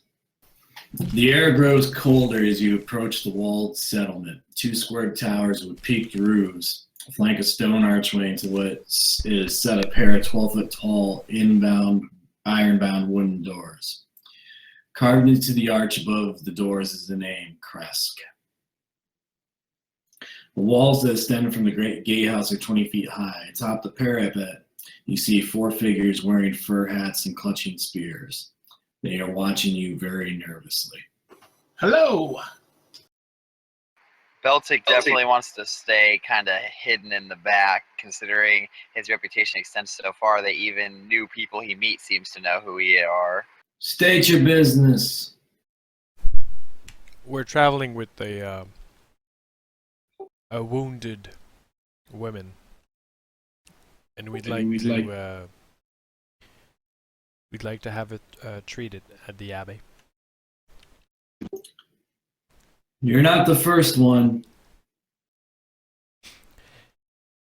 She was attacked by strange creatures, and we think only an abbey can properly treat her and protect her.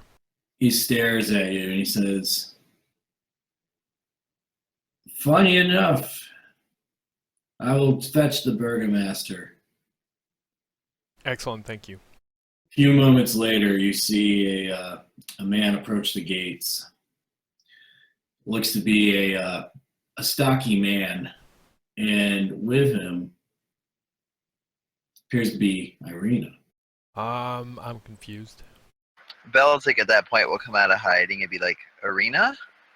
Yes. What's going on? Didn't you get captured? I was until these 2 men saved me. They saved you? Yes. I turned to Esmeralda and I tried to grasp her reaction. She looks confused. Yeah. Can I do an insight check on Arena? This just isn't ringing right to Beltic. Yes. She seems like she's very genuine in her response. And she says, the 2 men coming this way. Could you describe these 2 men? She points and you see the wolf hunters, Soldar and Yvengi. They're good at their jobs, but not so good that I think they could defeat Strahd so easily. This is Let's go get their side of the story here. Well, the burgomaster opens the gates and he says, even if your enemy's a Strahd, I don't want you here. You would draw too much attention. I mean, I'm so confused. Yvengi's like, he's like, come with us, we will talk. sure, as long as you're leaving the village, we're not being allowed in. No, he says you can stay. He doesn't want you staying overnight, basically. Oh, so we're allowed to enter, we just can't stay. Okay. Yeah, he basically says you have to be in and out, basically. Oh yeah, sure. What's the reasoning behind that? To not draw attention to Strahd's armies. Okay. We completely Make 'em- understand. I mean, as you can tell, the outside of the walls of Kresk are fortified quite immensely. Works for me. The burgomaster leads you to his cottage, and he says, "I have 1 bottle of wine left." Basically, we've had our stuff stolen. It's okay. Don't bother. We also haven't had wine shipments in nearly a month. Well, you see, it seems we were kind of like thrown in this whole thing against our will, but now that we're involved, we're trying to help stabilize the region. And I mean, coming here, to be completely honest, we were hoping we could get some help in retrieving Arena, but apparently that was taken care of thanks to the brothers. Yvengi was like, so we were actually on our Kresk has been basically attacked by wolves, direwolves, and werewolves for the past month or so. Obviously, Valaki as well. And this is outside the norm then. Usually they attack less frequently. Correct. Strahd must be planning something to be ramping up these attacks. Well, the this abbey is the abbey for the Morning Lord, who is basically took a stand against Strahd. Saint Markovia is his name. I think I hear the wolves. Yes, I hear them baying at the moon. Yeah. They must be not too far. Talking about my dog. Yeah. Realistic. Great sound effects. So Yvangi and Soldar are like, yes, we encountered Irina being dragged by 3 men, shapeshifters. Oh. What do you mean shapeshifters? Werewolves. Is that a common thing? Not common around here. Rumor has it there's a werewolf den somewhere. We've been trying to locate it for a while. Funnily enough, I was sent here with the task of finding it. It was the original goal of my party to find such a den and destroy it.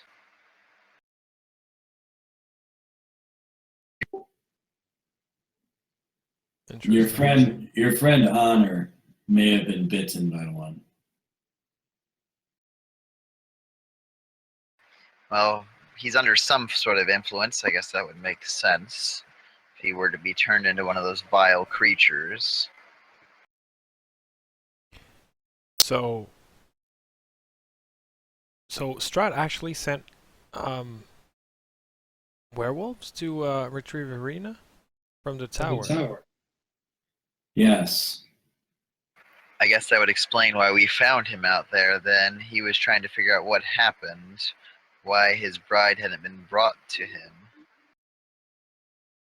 Yeah, that makes sense. But that also means that like Strahd would be allied with the werewolves, which is not a good thing. Most definitely is not, but ultimately unsurprising. It seems like everything in this land that's dark works under Strahd. So Soldar, Ivangi, you guys seem to be experienced wolves hunters. Do you what do you know about these creatures? Generally, if you are bitten by one, you can contract a disease known as lycanthropy, and that can cause you to turn into werewolves. Is there a cure? You would need a priest or somebody of a higher nature.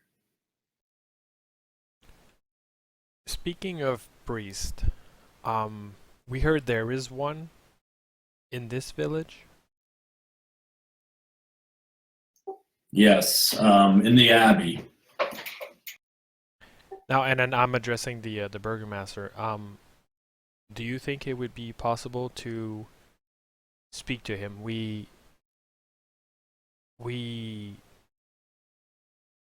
mean, this is really delicate, and not that I'm trying to hide anything from you, but we would require his help in a very delicate matter, and we think only him could help us in that regard. He stops you for a second and looks at you like you're crazy.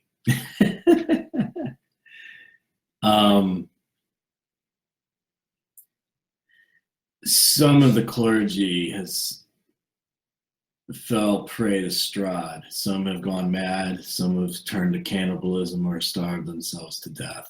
Oh my goodness. The head of the abbey is a guy named the abbot. He hasn't aged over a century. Isn't that strange? Yes, very much so. We're I'm gonna have to not go. liking this. We're gonna have to go clean out the abbey, aren't we? Well, nobody visits the village abbey anymore. It rings at all times of day or night, and it's filled with baleful screams, horrible inhuman laughter.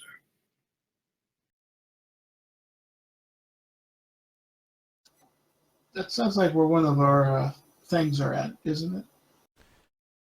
Well, before leaving, maybe we can check it out.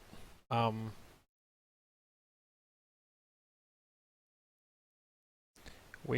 I myself, a private investigator, and my friends here are actually also um, pretty well versed in different skills, and the arcane being one of them. So we could investigate, just make sure everything's okay over there. I would be careful. Oh, we're always careful, right, Right, guys? guys? Super careful. Exactly. Beltic remembers back not even an hour ago a carriage exploding on him. Yes, very careful. The brothers look at Beltic and they're like, you should make sure the butcher doesn't go any further. That's Would just you like to come down here and say that to my face? Well, we could use him if there's bad things up in the Abbey. If you think you can slay wolves, see what I can slay, and then face me. Oh, we know. They start laughing. We know you can slay things. Well, then it'd be good to have me around. If there's madness there, where madness goes, violence tends to follow, and I seem to be a good solution to violence. Good Lord, quit poking the natives. Baltics, all come at me, bro.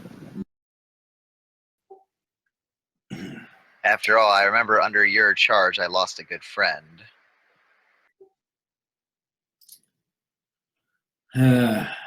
They your friend chose his path, unfortunately.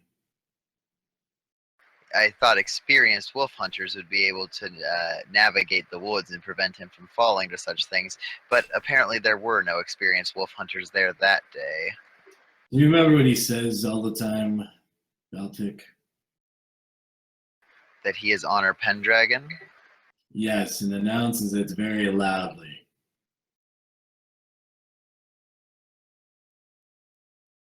To all within hearing. He nods. Be careful what you say of him, Ella says as she unsheaths her raven here. Let's all calm down, please. yes. Actually, as a matter of fact, we should go check out the abbey right now. Are you coming with Soldar Evangi? Yeah, this could be a good expedition for all of us.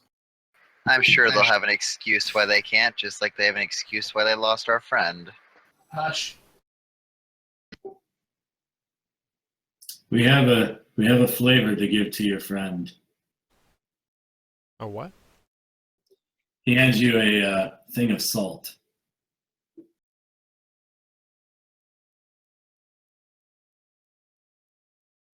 Salt.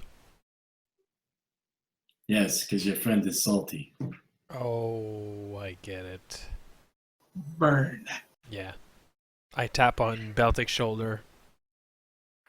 I take it and I say, thank you very much. It's more useful than you would be to us. Oh. Let's just go. No, we will come along. This is entertaining. Excellent. I'm loving this. Beltic scowls, but since the rest of the party seems to want them there, he doesn't protest. So, Burgermaster, excuse us. Thank you for receiving us. If we want to be out of here, in a timely manner, we should get going to the abbey as soon as possible. He nods. So is the abbey this large set of buildings at the top. Yeah.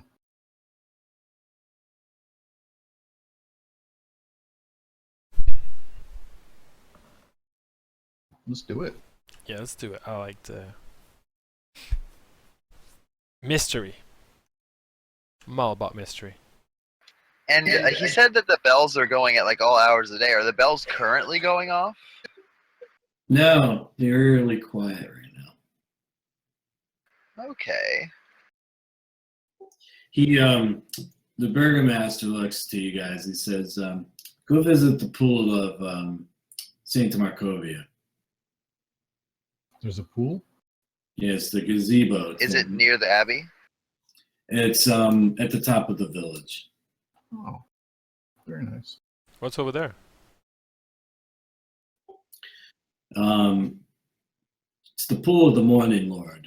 Apparently, if you drink out of it, it's good luck. All right. Beltic remembers back to the last time somebody offered him substance, and he was put into a daze, so he's kind of shaky about the concept of go drinking out of some mystery pool. Larry will go for some good luck. All right, you guys see what appears to be an old gazebo on the edge of the pool. And you see a wooden statue of a mournful, bare-chested man, his paint chipped and faded, standing in the gazebo with his arms outstretched as if waiting to be embraced. I go up and embrace the statue. Okay, it does nothing.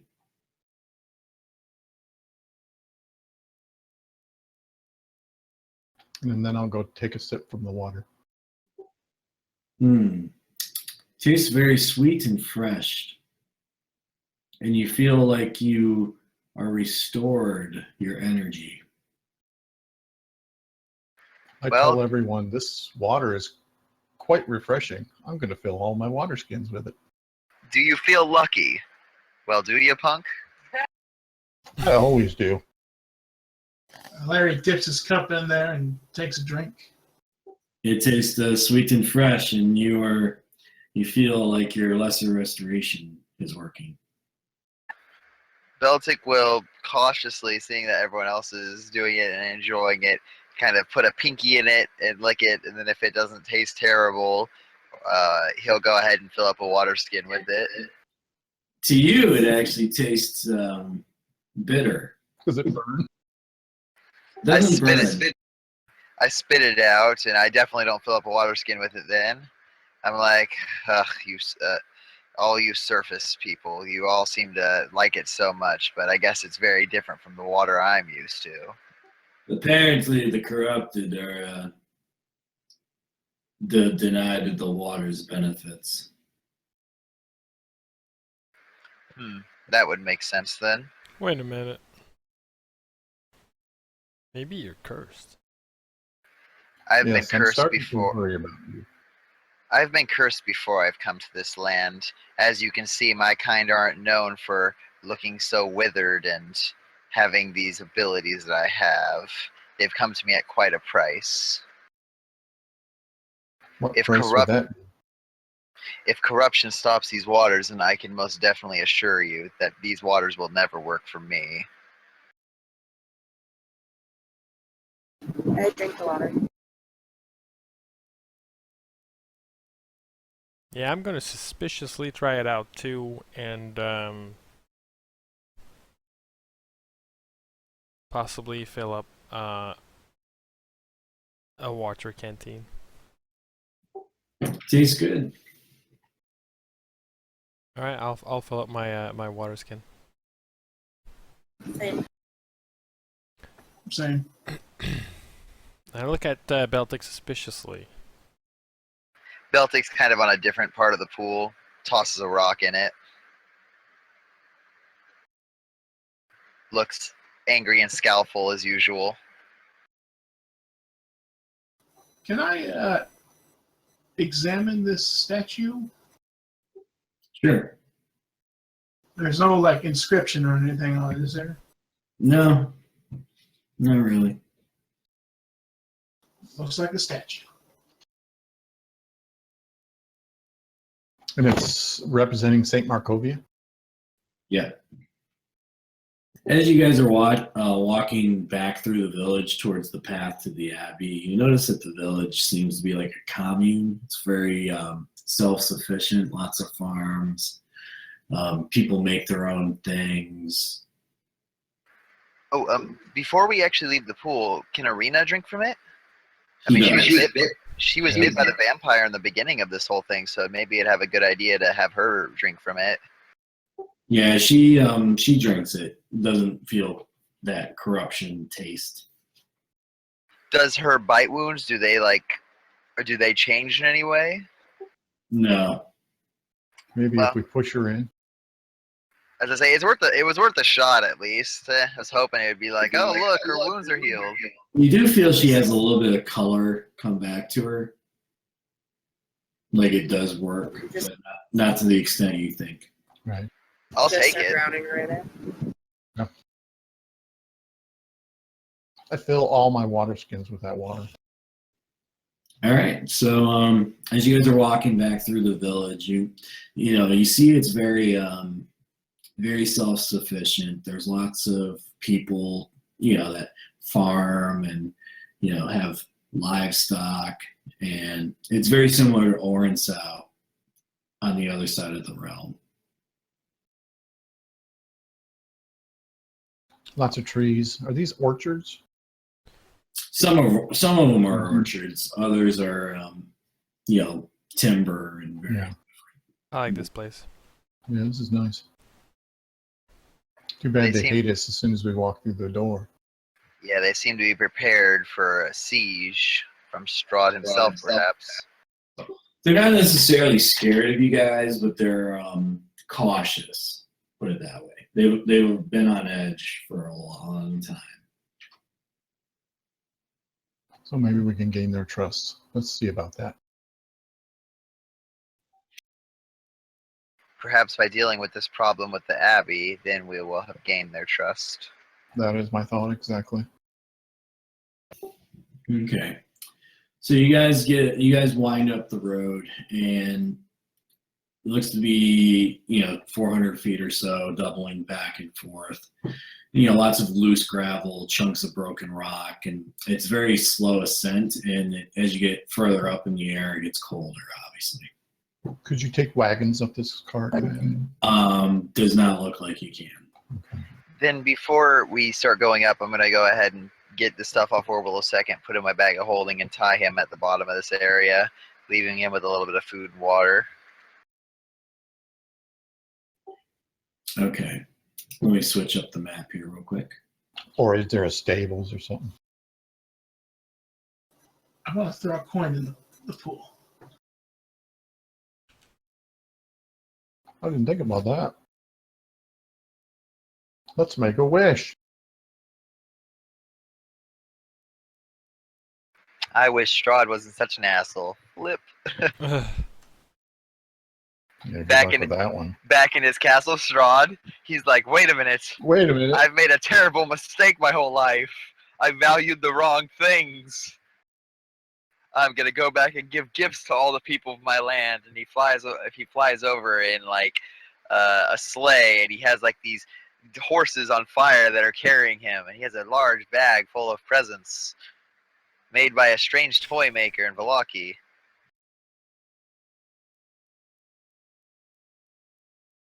They're all dolls with red hair. Yeah, striking similarity to someone we know. So it's at this point it's us, Yulvani, Soldar, and Van Richten's apprentice, I believe, right? Or did any of them stay behind? No, they came with you. Okay. Beltic, are you still injured? Yeah, we haven't taken a rest yet. Just filling up for a long rest. I have my hut at night. I don't think we can afford a long rest, but we could probably do a short rest. Can we travel all the way here without stopping anywhere? It didn't take you very long. It took you about an hour. Oh.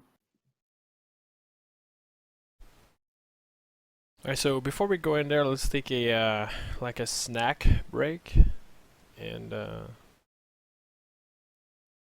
let's make sure everything's okay. Let's watch the place for like an hour, too. Yeah, sharpen everything.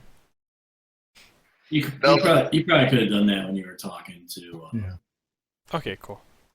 Yeah. And the hit dice. Spend them hit dice. Actually, let me channel some divinity.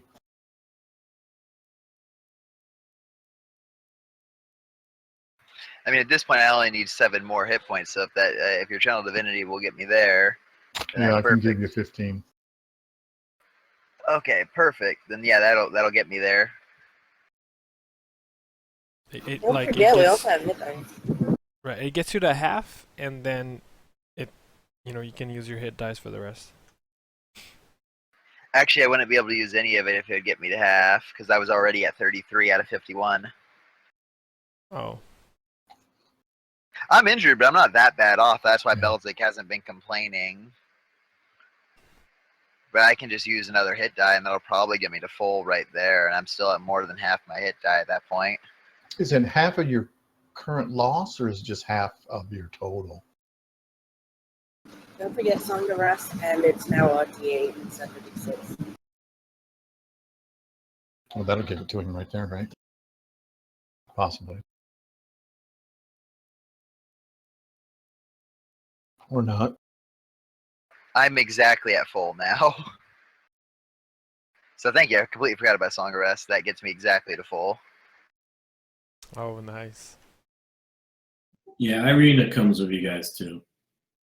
And are these walls made out of stone? Very much so. When we get there, Beltic kind of takes a step forward and says, "Perhaps I should scout ahead. My skin naturally camouflages against such materials." Nah, let's just go in there. Let's try to save some time. Yeah. Very well. You guys see what appears to be 2 figures on the inside of the gates, and the gate looks to be open. Basically, it's you see 2 small stone outbuildings to either side. You see what appears to be a 5-foot high, 3-foot thick wall of jumbled stones held together with mortar. And you see blocking the road are iron gates attached to the outbuildings. Viewed through the gates, you see the stone abbey stands quiet. Its 2 wings are joined by a 15-foot high curtain wall. A belfry protrudes from the rooftop of the closer north wing, which also sports a chimney billowing gray smoke. Can we see if there's an actual bell in it? There does look like there's a bell. And what do the 2 figures we can see look like? They appear to be underneath fur, looks like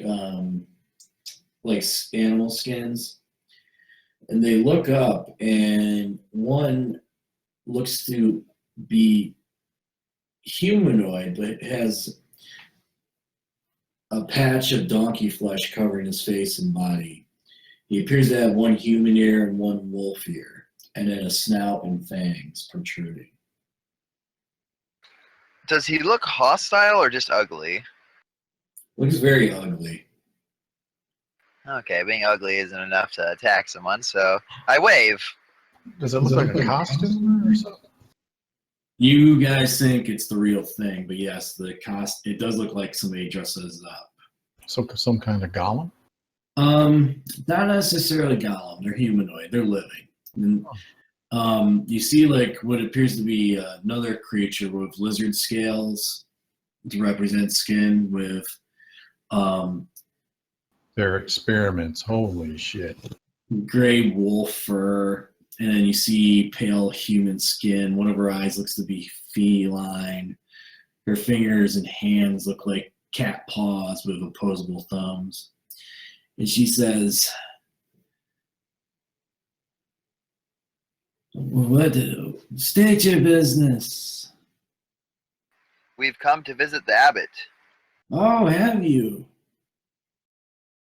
Yes, we have. I'm Make me- absolutely horrified. Make me a persuasion check. You can assist if you'd like. Yeah, I will assist. Hey, Ah. 19. We can fetch him. Come with us to the courtyard. Beltic starts stepping in. They seem nice enough. Regular Dr. Mangala stuff going on here. Yeah, I really have a problem with this. These are abominations of nature. We are what you call mongrel folk. You've Mongrel? classified yourselves? Well, that's what the humans call us. You were always this way? Yeah, it's about as much as, like, say, a werewolf is a wolf. And why is there so many of you here? It's our sanctuary.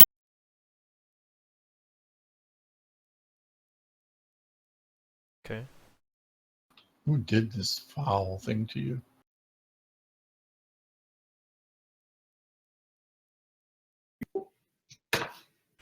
And how can I help? You see what appears to be the entrance to the abbey, and you see it's like 15-foot high curtain walls joining the two wings, and you see two guards standing at attention. Their features obviously obscured by fog. And you see a pair of 10-foot wooden doors, and you see a copper plaque to the right that's tarnished. And you see the abbey's name, and it says, "May her light cure all illness." Whose light? Her light. Talking about the Morning Lord. Which is a Named she. Markovia. I'm saying that the Morning Lord is a she. Okay.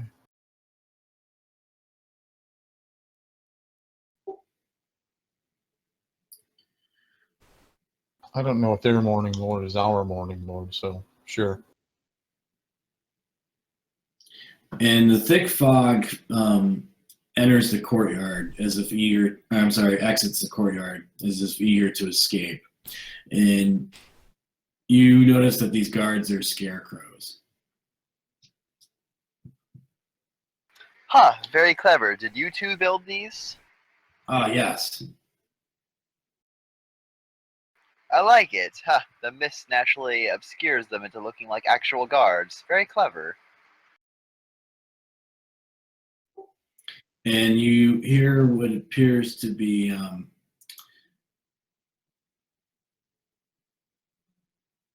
horrible screaming coming from the sheds in front of you. Where's that?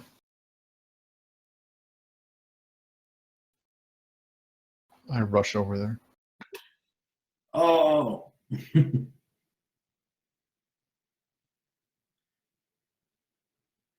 Beltic's sticking next to the two individuals, these two mongrel folk. Oh, be careful. They're like us, except not as nice. Why are they not as nice as you? So you are victims of some experimentation, and these are your unsuccessful experiments. Nah, they just very skittish. So what do we see when we look into these? Can we see them? Yeah, you can see like different types of these mongrel folks look to be chained up. And you see them in different various forms, like in some insect parts, some humanoid parts, some bird parts, all various different things.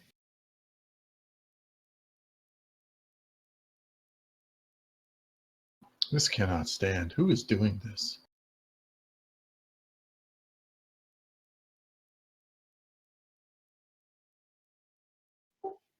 As you guys are waiting, you see the two mongrel folk. They call themselves Otto and Siegfried.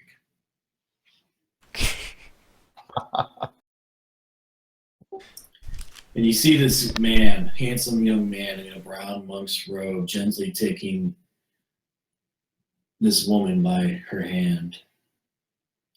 And the painted wooden holy symbol that depicts the sun hangs from his neck. He looks like he moves with the grace of a saint. Hello, are you the abbot? He nods. Yes, I am. And he's a young man? Yes, young man. By the way, I'm completely deconcerted by this whole situation. I'm kind of like speechless. I can't Yeah, even... I'm kind of enraged. I immediately walk up to him Beltic and I, seems and I rather happy. demand, how can you, in all consciousness, do this to these kind folk? You're creating abominations.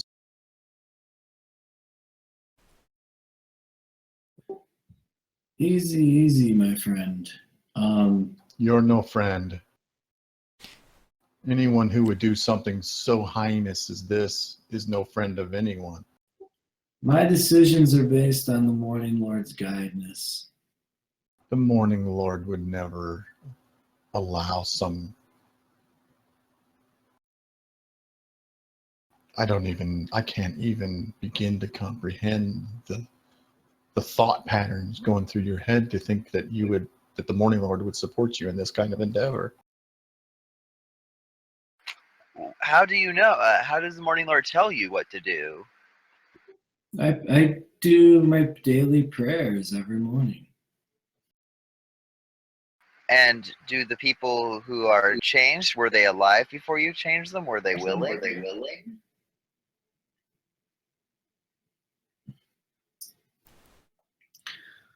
Some were willing, some, hesitated, obviously, but, the ones that, obviously can interact are interacting, and the ones that don't are, obviously a danger. So this was only done to criminals then?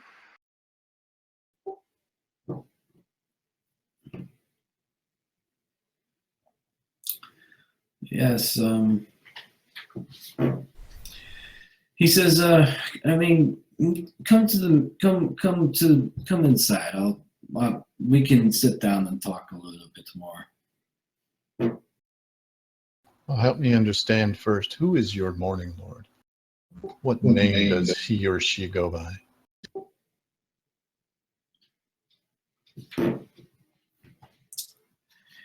He ponders your question for a second.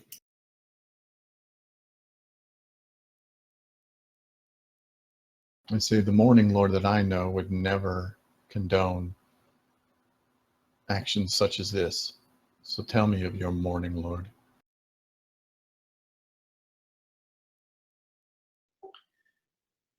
It's just to treat each other with kindness and retain hope.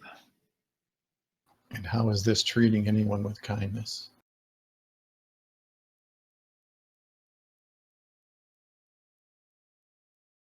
You're experimenting on them. We're saving them from themselves.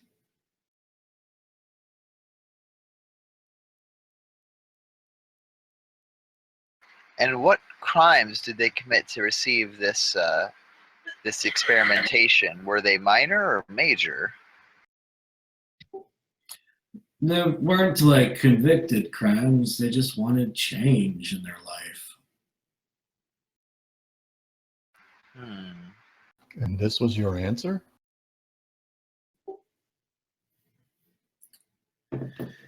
Well,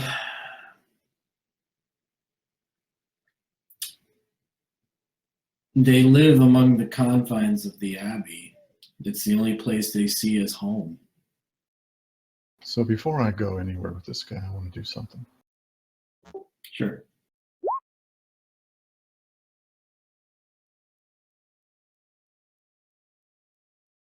I want to know, is he a fiend or some type of undead or whatever?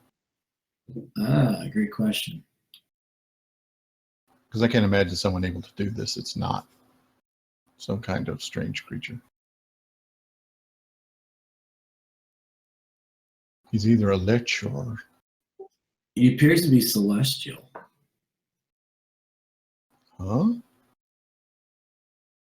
Okay, was not expecting that.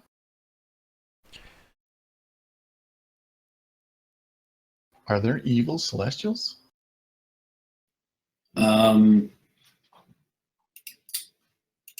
Malkari, make me a religion check. Whatever the acts I see here were not committed by a sane and rational mind. Well, How here comes appropriate. the big bow. Oh my god, man. That's so ridiculous. You haven't heard of any celestials that could be considered evil. So, shall we enter? How do you have a -1 to religion? Because religion's intelligence for some stupid reason. They need to fix that. Should be wisdom. So a cleric with wisdom as their prime stat would be bad at religion, which makes no sense at all. Yeah, I just realized that. That's funny. Well, come in. I'm kind of like mind fucked here, but I'll follow. I'm just Beltic Yeah, I'm very just- eagerly follows. A little too eagerly. I'll follow behind Belton. I feel there's like a history here we should probably know about. Yeah, we're missing something. So tell us of this place, friend Abbott. What is this? What is what? This place, tell us of its history, its construction. I'm curious. Is there no stories about this place, how it came to be, and why it has remained? Have a seat. Have a seat. Beltic takes a seat. He doesn't sit very much over the table, but he can kind of see over it a little bit. Yeah, I'll not sit in the face of evil. Hey, I have a favor to ask of you, and I understand your hesitation, obviously, with the mongrel folk. And what would that favor be? He calls out to Visika, and you see this woman come out in a tattered red gown, and she appears to look like a young woman of alabaster skin. Her auburn hair is neatly bundled as not to touch her shoulders, and she seems lost in her thoughts. Hello, Vasika. She is not familiar with etiquette as of yet. Oh, my apologies. As of yet, Yeah, she's still in training four, to be a bride. and she just looks human. She does. Edwin, with your passive perception, you notice that you see what appears to be seams in her skin. Think Bride of Frankenstein. Oh my god. Does primeval that's awareness gross. work on here? Has it been more than a minute? Yeah, it's been a minute. Yeah. Oh, okay. But I never mind would. then. So when I did that, I understood that there were undead in this location. Technically, it's Is she undead? She's technically a zombie, right? no. Yeah. What is Frankenstein? A golem or a zombie? Or something else? Golems would technically be considered constructs. Yeah, that's why I thought Frankenstein was a flesh golem. I'm just disgusted and Does Ed say anything about that, or? well, no, but you can see me like squint and look very closely and like disgusted. Ed, it's rude to stare. No, Have you looked at her skin? At the mention of looking at skin, Beltic kind of looks a bit weird because that's more something he would say, and he wants to go ahead and try and take a close look from where he's sitting. Can I do a perception check or? Sure. Yes, she's beautiful. I get it, but still, it's rude to stare. Yeah, I've cursed us all now. Beautiful, and then Ed turns to Baltic and just like completely weirded out. Like, Well, Vasika is going to propose to Strahd as a bride. I imagine Beltic was in the middle of sipping whatever was on the table in the glass in front of him, and he just spits it out, just a big outrageous spit take at that point. Like, wait, propose to Strahd? Yeah. Is that the wedding in 2 days that's taking place? Well, that was my intention, was to bring the bride to Strahd. What was this favor you wanted of us? Oh, yes, back to the favor. Sorry. I need a wedding dress. Yeah, so a light bulb goes off over my head.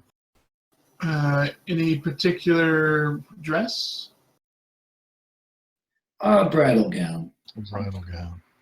Beltic takes out his clothes making tools, and he says, "And you need it in 2 days, right?" As soon as possible, yes. I can get to working on it immediately if you can go ahead and clear some room on the table.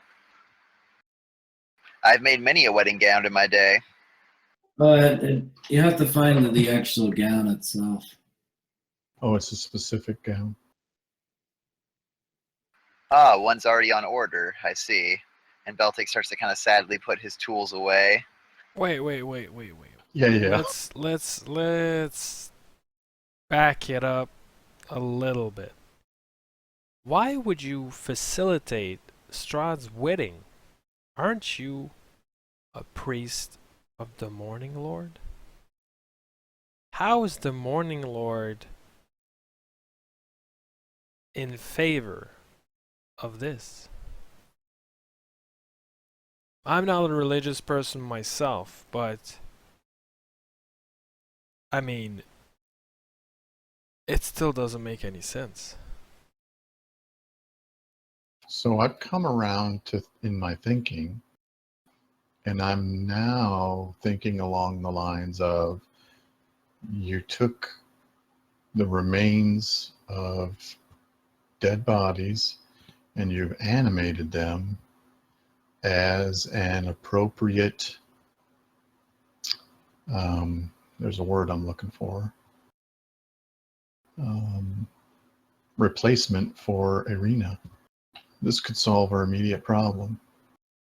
It could buy us the 48 hours we may need to collect these items and allies. More, yeah. Or at the very least serve as a distraction. But wait, you guys are talking like this thing has nothing to say in it. Like, is it? Why do you refer to her as a thing? That's very rude, Ed. No, she's a zombie. Beltic does a double take, considering he got a 1 on that last perception. He's like, she's a what? She's a zombie. She's Well, parts of dead bodies sewn together and brought back to life. Is I she think she- alive? Defeated undead. I think she's actually a flesh golem. Beltic physically gets off his chair so fast that it flips off, and he just runs over to her and starts trying to admire the seam work that's done. Okay, creeper, slow your roll. How could you give this to Strahd? Are you mad? Why not? You could just make another. No, this craftsmanship. This could not be simply just made, can it, Abbott? Can you just make another like that? Feels like Beltic's having a crush right now. Yeah. Beltic has a thing for both sewing and for bodies. If this was so good that with his natural one, he's just this is amazing craftsmanship. This would be a tragedy. It'd be like losing the Mona Lisa. Is she alive, Abbott? What's? Yeah, I'm still trying to get my head around this. Her programming seems rudimentary if she doesn't understand basics like hello, but Kind of, sort of. And you didn't answer my question on how the Morning Lord would accept or allow this. Can I show you something? Yes, of course. He reveals his disguise to be a very celestial being. So we know that he was in disguise. And what does he look like now? 1 second. While he's revealing it, Baltic's like holding his holy symbol of Sejuan Earthcaller and just like in utter shock. So I'm thinking a celestial for Lathander would look very different than a celestial for Bane. Yeah, so this one looks like a Lathander. Baltic gives a very deep bow. I'm taken aback by this. For everything I see around me is horrific, yet he is the embodiment of chaotic good that I see. Hence, him thinking this is okay, probably. He reverts back to his regular form. So this wedding dress you need, we'll do anything we can to help you at this point. Where did you say we needed to go? We don't have any way to make it here. Is there a way for you guys to find one? Oh, was there not any in particular you already knew about? We can go find one for you, I'm sure. You remember a similar gown in Yeah, we saw a wedding gown somewhere, right? In the Countess's house? You're right. Or the woman in Lady Walker? Balaki. Yeah. In Lady her Walker. daughter's room, there was a wedding gown. Yep. Back to that cursed place. Yeah. That still doesn't make any sense. Like whatever you are, you cannot in your sane mind be helping a known vampire. Strahd is a vampire. Isn't he like an enemy of the Morning Lord? I feel this will save the realm. So I pull Ed aside and I say, it's obvious there is no sanity in his mind. He is completely lost to sanity. Tell me about it. And how will it save the realm? Do you know, Abbott? It'll make Strahd happy. That's all it will take? Just making Strahd happy? It seems like cruelty is what makes him happy. What would you compensate us for attaining this gown for you? And Larry brings us all back to perspective. Yeah, we're not doing it. Just hearing him out. I will give you three raised deads, or I can heal you full. Listen, we're gonna take care of Strahd. We're gonna defeat him. We're not gonna let anybody be forcibly delivered or wed or put into any form of slavery. We're gonna defeat him. And I really hope you can put an end to this kind of practice here. It is not suited for an abbey. Actually, this place looks extremely strange and unwelcoming. There does seem to be a branding issue. No one does come here anymore. Is that the case, Abby? Well, yes, unfortunately. The mongrel folks scare them. Are they also like, what are they, the mongrel are they also some kind of experiment, or you need to put an end to this? He says that they are not necessarily like golems, but they are humanoids that have underwent horrible transformations, similar to wild magic. Oh my god. You need to put an end to this. You need to release them by your own hand. I will consider it once the dress has come back to me. There's not gonna be any dress. You're going to do it right now, or we'll do it for you. Well, let's not be hasty here. As you go to say something, you see the letters to be continued. Oh man. This is messed up. Yeah, we can't abide this. This is he's fallen. That's all I can think. Yeah, like I mean, if even if it's a celestial or whatever, like this is just unacceptable. Like, What you have to know, we can't fight this guy. why? A celestial? No. Oh, Beltic's totally not into that. He was just like awestruck that this is a celestial. If you guys start punching, he's gonna be like, "Oh shit, this is not gonna go well." We're not fighting the avatars of gods. Not for long, anyway. I mean, I don't want to fight him, but I just wanna be like a proper representation of. Yeah, he can't go on it. We've got to convince him or something. I mean, it seems like that dress is the first step towards convincing him. So you guys are gonna be afraid of a celestial? Oh yeah, Beltic totally. He's got You complete bet. reverence for this. As are you. I mean, when Beltic saw it, If he you're just not smart enough to immediately know it, then you should be fearful. Beltic's not so much fearful as he's actually like legitimately like, "Wow, this is amazing! What luck we found this person." And 3 raised dead spells for a dress? Sounds like a bargain.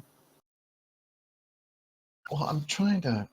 I mean, I'm done running I don't know how I errands. get around it. Running errands from like allies and whatever. Like, So what we have to get our heads around is the woman standing in front of us is one, not a woman. It's a creature made from the parts of other dead bodies. yeah, and that needs to be put Doesn't down. matter. She's beautiful. Doesn't mean anything. She's not alive. Yeah, that needs to be put down. And first and foremost, we're here to set this place straight. That means having like a proper abbot or getting rid of the improper one. Rebranding this church, abbey, place of healing and devotion, whatever. And we're here to find a book. Maybe the secret lies in somehow showing the Abbey, because he seems to be convinced he's trying to make Strahd happy and that'll fix everything. So somehow we have to show him that like that's not the thing he should be trying to do. Because he seems to be convinced he can. He's like he's actually still trying to do a good thing. He's like, I'm trying to fix this land. If I can only make Strahd happy, everything will be better. But that's a So coward way of dealing with this. Well, we have to show him that that's not how it'll work. I think because like he seems to be convinced that like that's the way of fixing this land. Just make Strahd happy and everything will go back to normal. If we can prove to him somehow like that won't work, then maybe he'll listen to us without our party dying. Baltic, true followers of the Morning Lord would never tamper with the dead. I They would think. all give themselves in trying to kill him. This is not. It's an abomination. Before I underwent my change, I would think such things too. What change? Most Schneeblings don't look like me for good reason, and you can see Beltic looks like he's undergone some stages of decay already. And as this journey has progressed, the more things he seems to be able to pull off, the more unnatural things he seems to be able to do, the worse he seems to look. And he says, "But I was So- led on this path by Sejuan Earthcaller himself. He sent me on this path. Sometimes the gods work in strange ways." But he said he would give us 3 raised deads and a complete healing. Would Like- that heal you, Beltic? The spell healed Of your 6 or affliction, whatever it 7 is? level. I imagine not, and if it did, I imagine Sejuan would just have me do it all over again. He chose this for me, and although I loathe it, I need it. To ignore Sejuan Earthcaller would be to condemn all of my kind. So again, I'm thinking greater good. This meat sack, and that's how I'm going to reference her from now on, could be used to distract Strahd while we gain allies and weapons against him. Although I loathe to see such an amazing piece be given to such a vile creature, I have to agree that it seems to be the case. I can work on a dress, but for a quality that it seems like the abbot wants would take me many a day to make. So it sounds like you guys have some major decisions to make for next time. No stream next weekend, that's for sure. And then we'll stream the following Saturday, so Saturday, May 13th. So to be sure not to miss anything, follow my my Twitter at Ghost1 Gaming, and so this way I'll update my Twitter, and then you don't miss if you're not too sure about like the time zone, or whatever like that. Then if you follow my Twitter, I'll announce our plans, and I'll announce I'll tweet whenever we go live. So this way you won't miss it.